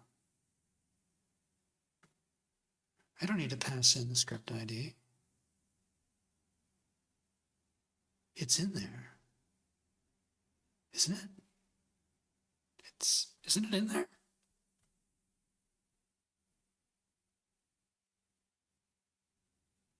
It's in the name. It's not in the actual content. No. Because this is based on using an ORM. I mean, the backend has an association by script. Yes, so I do have to pass that in. Okay. Okay.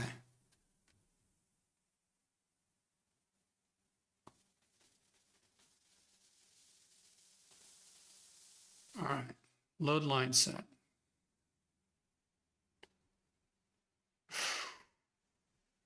Load line set given a script ID.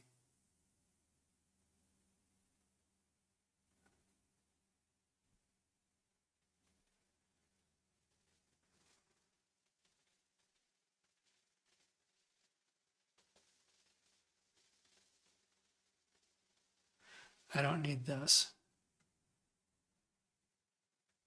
That's what I don't need.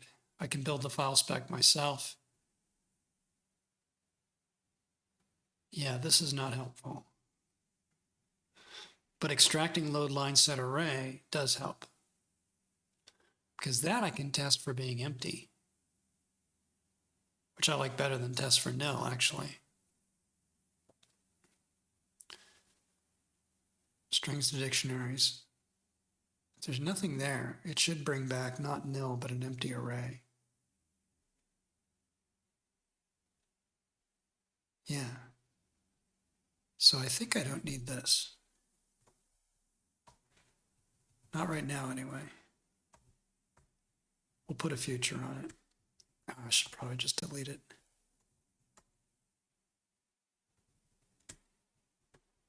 Future or not needed. So I won't have to rewrite that again. It's not complete anyway. I mean, I have a feeling I'm going to trip over needing that like 5 minutes from now. But this is all I need. Load line set array. Okay. The same logic called by here, except this guy's, I'm giving you a specific file spec versus a meta file spec. Yeah, so I haven't added too much new code here. I've simply extracted this out. I can now call it from here. Load line set array. And this is not a dictionary, this is an array of dictionaries. So it's in its dictionary array. Is that star star?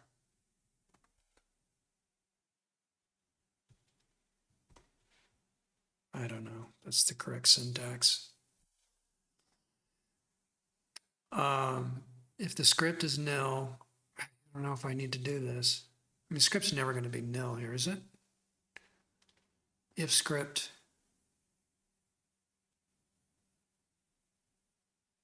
And I have this to catch that just in case, just to prevent a crash. Load line set array. And we don't want any of this predicate. We don't need any of this crap. No, it's just NS array.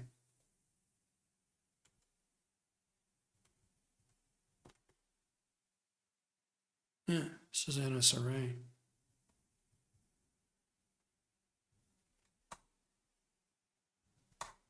I mean, that's what this is, filtered array. I could literally just rename it filtered array. It's kind of what I'm doing here. It's doing the same logic as before. Yeah, filtered array count. Hey, look at that. I don't need the predicate. That's what I don't need. So this is almost a direct rewrite of that original logic. So filtered array instead is equal to, again, I don't know if I have to check for nil on script here. Load line set array, script ID. No, I need the file name thing that I just did. There it is.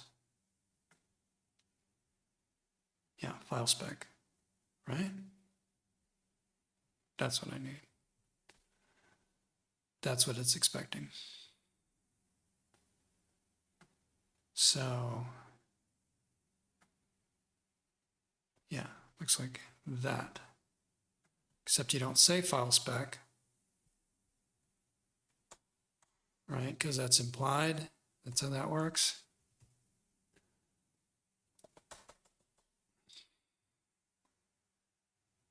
Script ID, script dot script ID. But the line set is going to be the cloud line set. Cloud line set.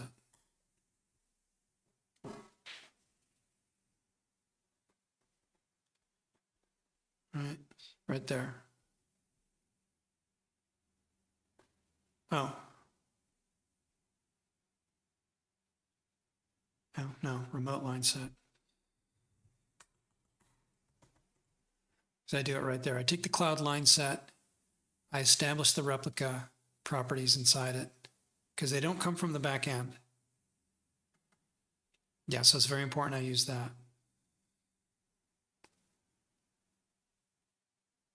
Okay. This is all total rewrite.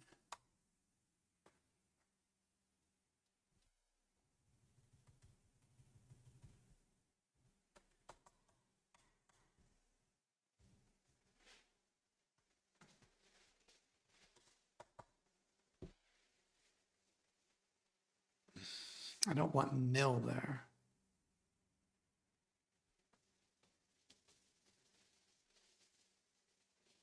I don't think I have to do that.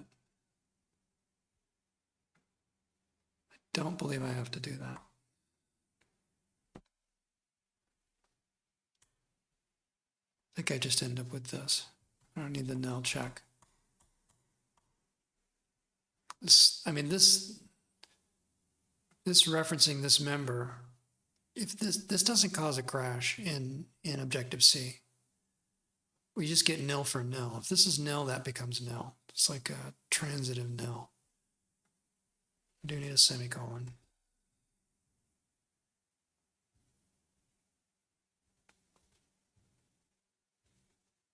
All right, got too many brackets there.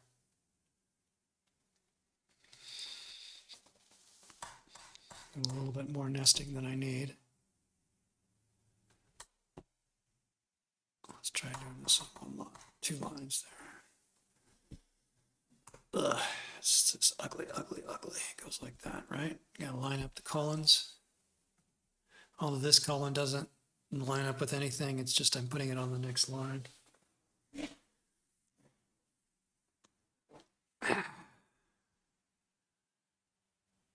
So we're going to produce a filtered array. If it's 0, we're creating a new one. If it's not 0, it exists. In this case, our line set is our first object of the array. So I can kind of leave this logic intact. Impressive.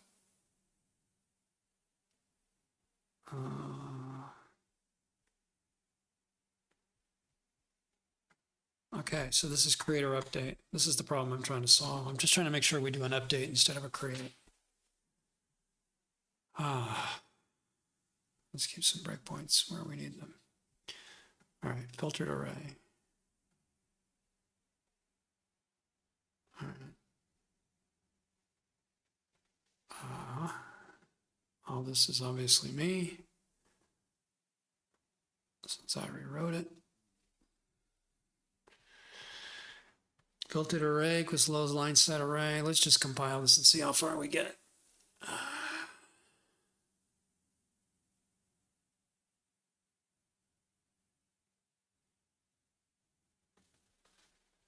Actually, let's take care of the Kotlin side first, because I did change this.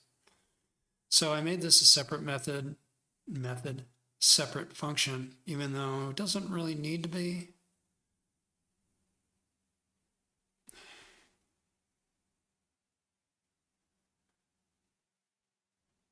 I'll leave it there. It's fine.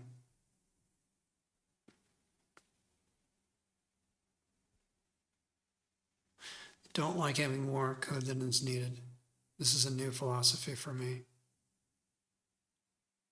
No more functions than are required. Okay, that compiles. All right. Let's see what errors we get over here. No non-class vector load line set array under script. Script long line set array. These minuses. Oh, this is a method. That's an instance method. These are class methods. No, this is an instance method. This is a class method. They really are standalone functions. So I use a plus, right? Yeah.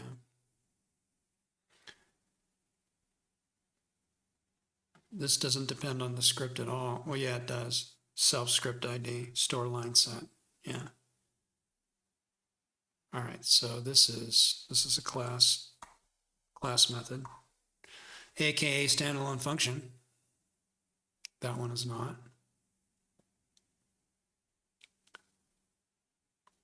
And let's put this above. That's fine. So that's class method. Load line set array. It doesn't need to be on script, does it? No, but line sets don't exist anymore, as like there's no file for them.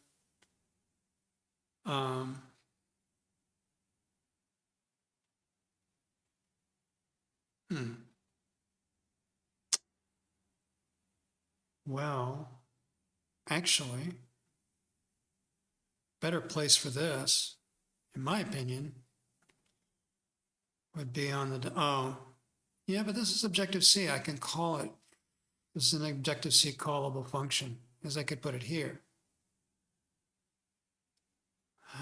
Let's just keep it where it's being used for now. Yeah, let's just go back. See, it jumps across tabs. I don't like that. Okay, let's keep it here for now. But it's awkward that this is like a class level method. It doesn't need to be on script.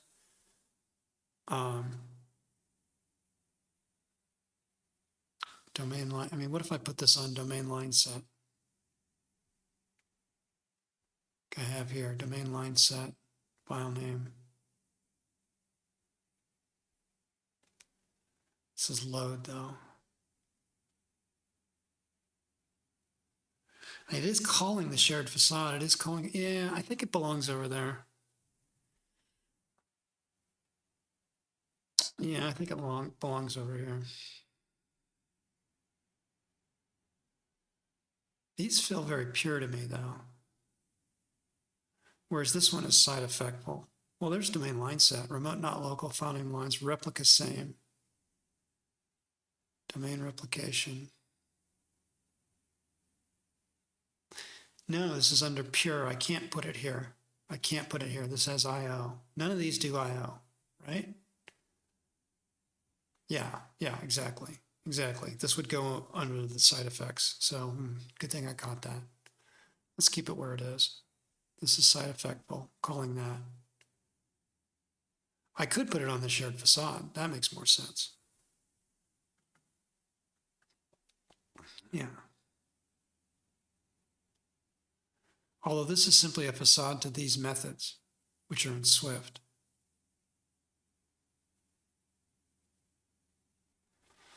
What does this look like here?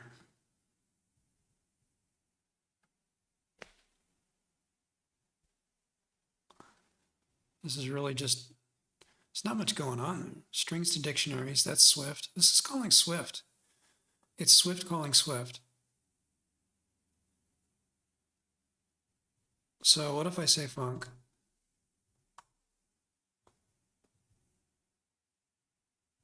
Let's try this.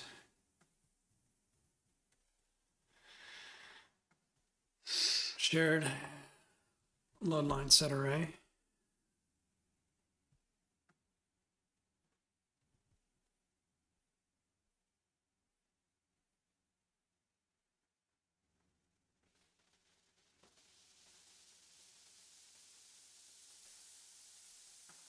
Let's put it here.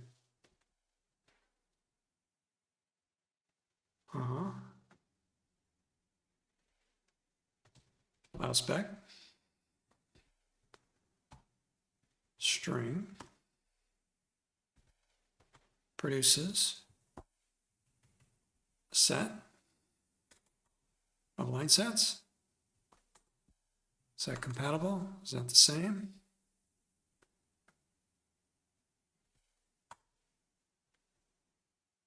And really what I'm doing is I don't even go through the facade here. This is just wrapping the conversion. I didn't really need this. I'm literally wrapping one call inside of another, but this is function composition. This is how we do it, man. I say shared load files, no strings. I mean, I'm sitting there retyping. I can literally just go like this. Load files as strings, file spec. Now this is where it gets fun.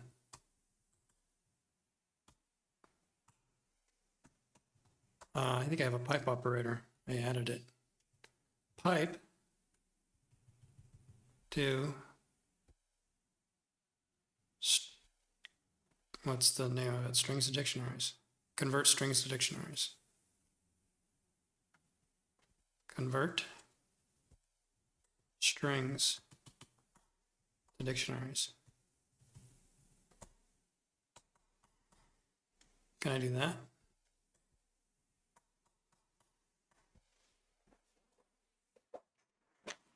Shared load line set array, file spec, shared load files as strings, convert strings to dictionaries.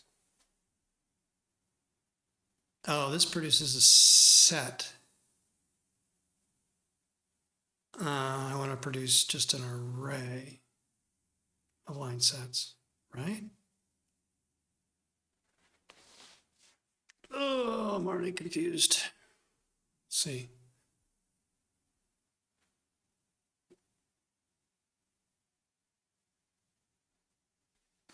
Load line set array, init with array.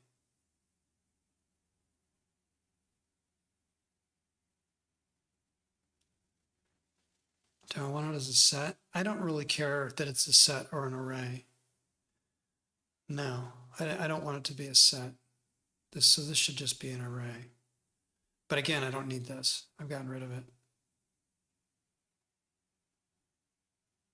I'm getting rid of this. I'm doing it like this. Load line set array.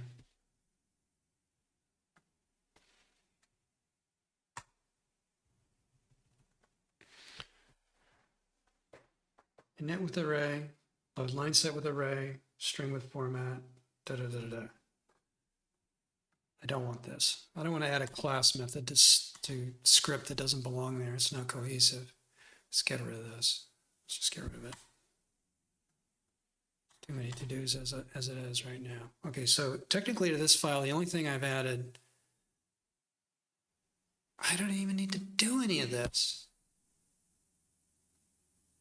Do I?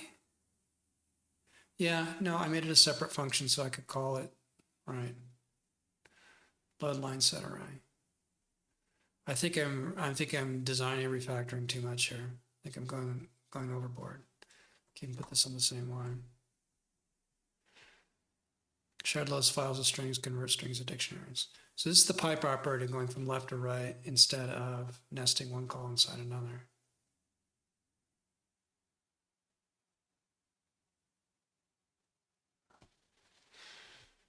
It's not a set.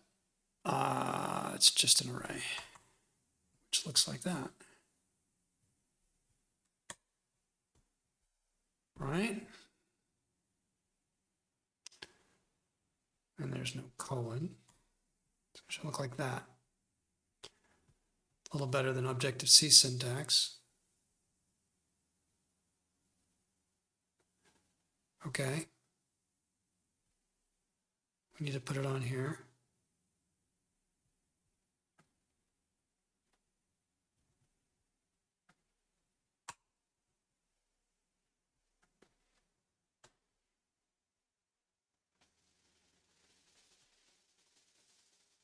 These are dictionaries. There's no line set. Well, I think I'd rather keep it as a string any.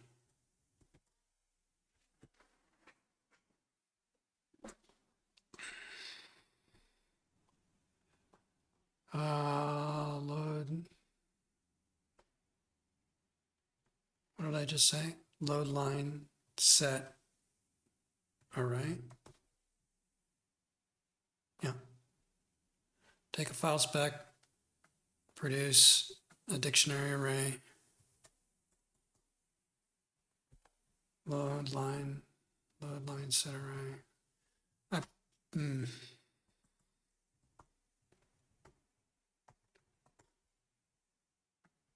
not strings.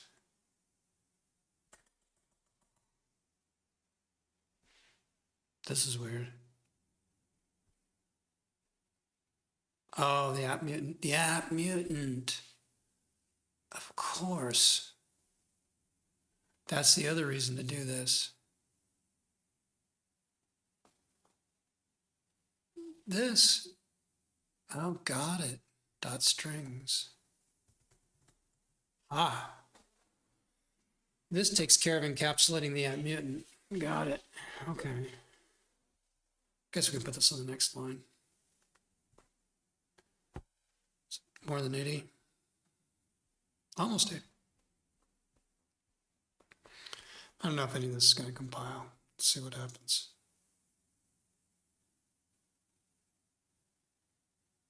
There's a lot of alchemy going on here. Cannot convert string any. What's the difference? No. Array of dictionaries. Oh. That is a dictionary. It's an array of an array. Huh. Right? No. Same thing here. Array of array. Array of an array of an array of an array. Not the same as array-oriented programming, as array language arrays. Don't like it.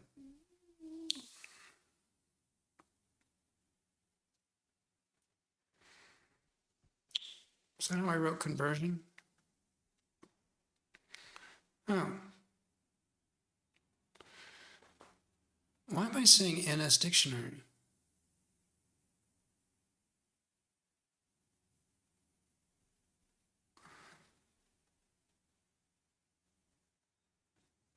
Well, I don't want to break this, but I think this is the only place I was using it. Convert strings to dictionaries. Find grep. Convert strings to what? No, just strings to dictionaries. Strings to dictionaries.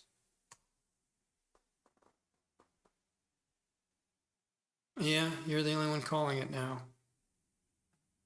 So it does need to be NS dictionary, and technically, yeah, I don't think I need to say NS dictionary. I think I can say, I can make it the actual dictionary type. Let's try that, see what happens. String any. Really prefer not to put those NS types in there. Those things are archaic. Let dict. We get rid of that. Let's try that.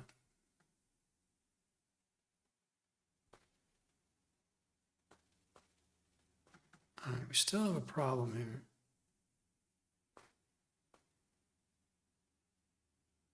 Strings.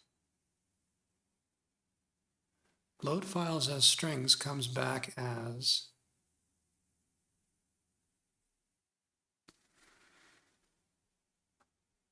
strings.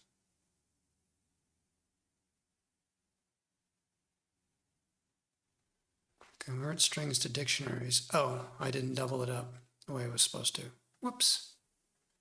Yeah, it's supposed to be like this. Array of an array. Well, an array of a dictionary.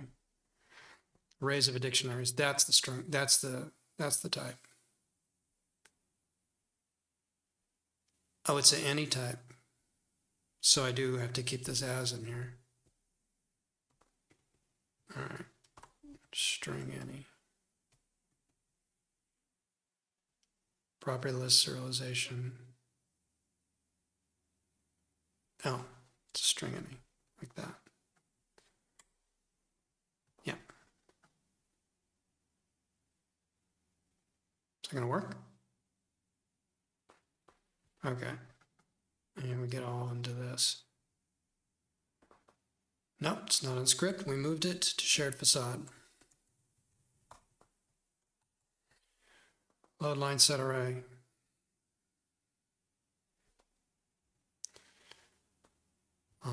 We give it a file name. Domain line set.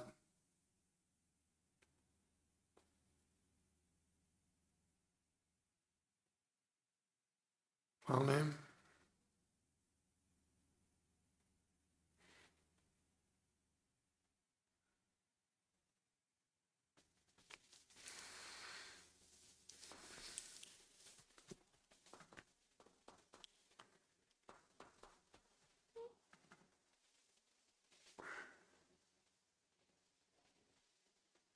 Domain line set. Should be there. I added it, right?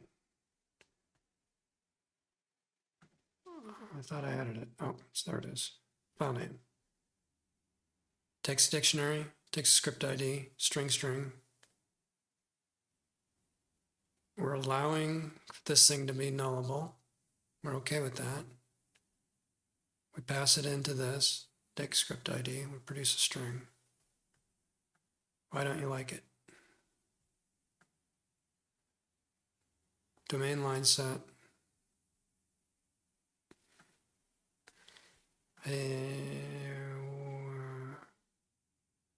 Dict script ID.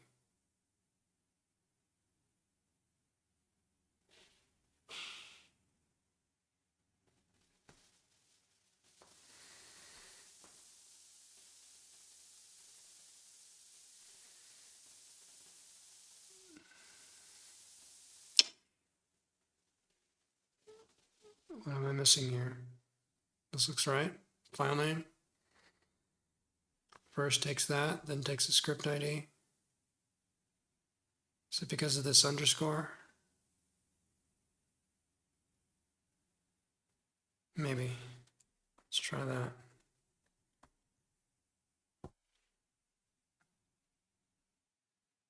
I think it is.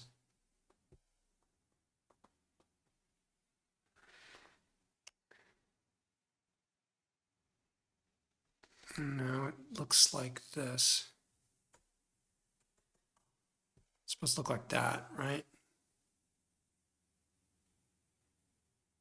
That was the problem. Wow, okay. So, Jesus Christ. It built.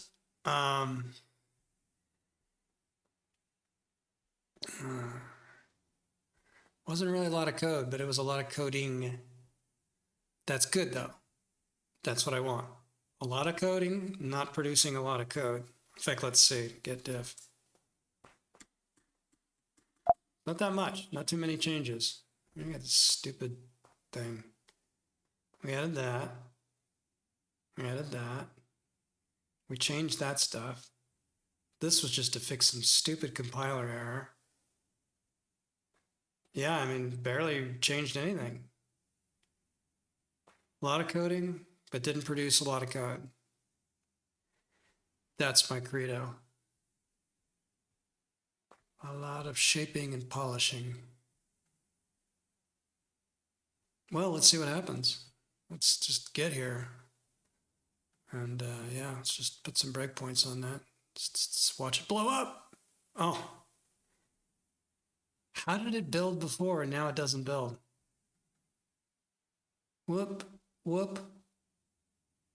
There's an issue with this compiler. I removed the conditional compilation, but something in the caching of compilation state didn't invalidate.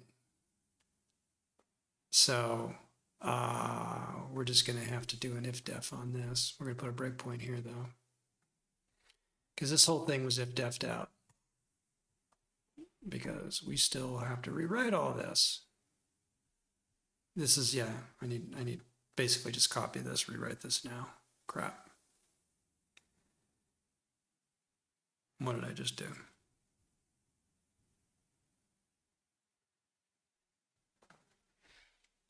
It's the problem with undo.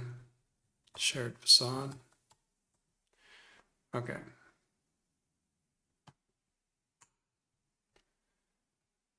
I hate the auto indenting of this editor. All right, it falls. See, like I'm literally gonna try to put this on the next line, but because of where I am indented, like if I put it here, I wonder if it's gonna paste it in. No, I guess it pasted it where I wanted it. Okay, I'm being unfair.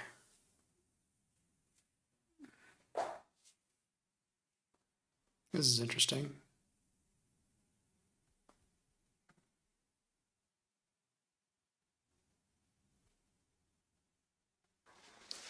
So all we're trying to do is get into this update logic instead of the create logic. I don't know why I put a breakpoint there.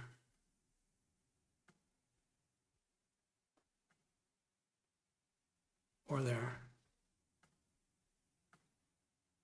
Here we go.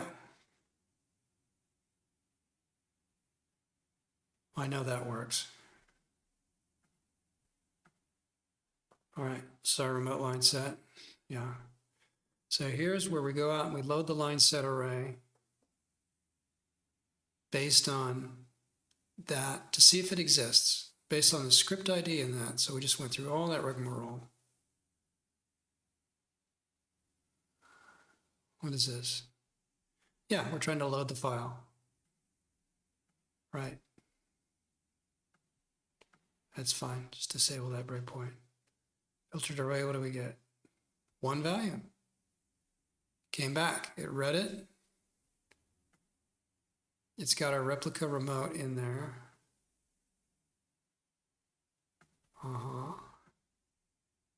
Replica local. TC, let's look at the TLs.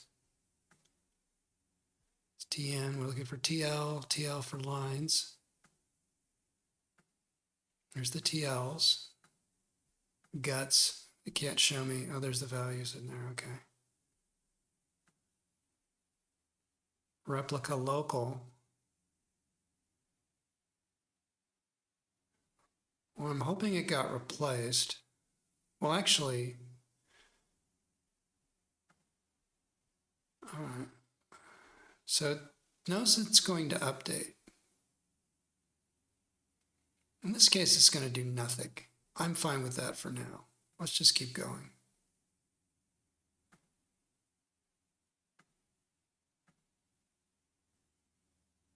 All right. So we didn't create new ones.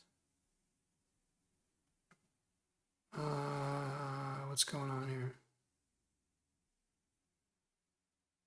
Are we in limbo land?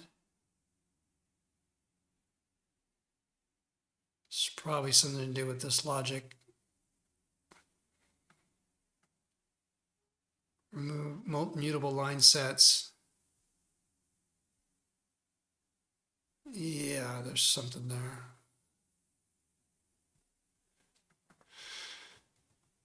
Mutable line sets. No.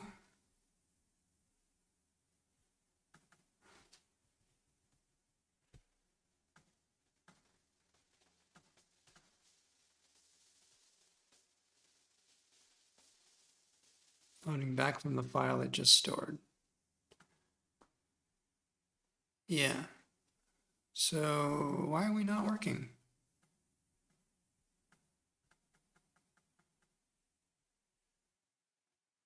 We seem to be frozen. Seem not. Oh, I'm probably on a breakpoint.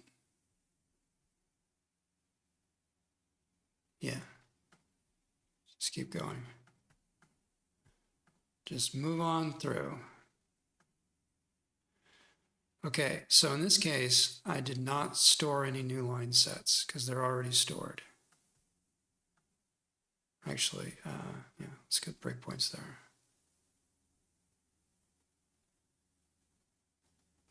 Right. Now we go to line set. Now is it going to load? Or is it going to see that it's already there? It didn't load. It worked.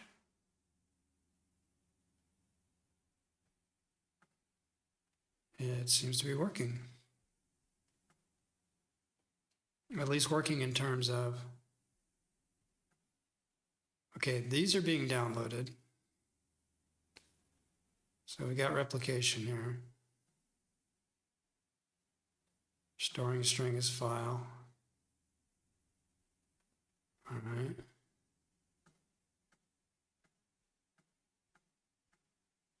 Okay. Come back in here.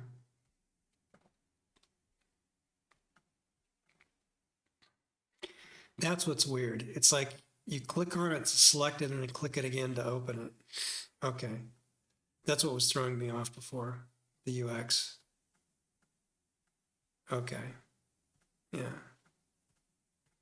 So here's the trick. Restart. It's going to bypass recreating those files. Doesn't look like creating them. There they are. There they are. Okay, that's good progress. That's good. We're not done. There's more to do. And the other thing is, I don't know if the audio is even playable. Let's see what happens. It's going to do the sync. Says it doesn't need to sync. It's going to play. Oh, I think the scroll pauses are broken. I think it's going to blow up on that. Yeah, it's the scroll pause thing here. Remember, I nuked these guys. Yeah. The scrolling thing. All right, so that's the next task. But this is good progress. I'm happy. I had good luck today. And to you, I wish the best of luck.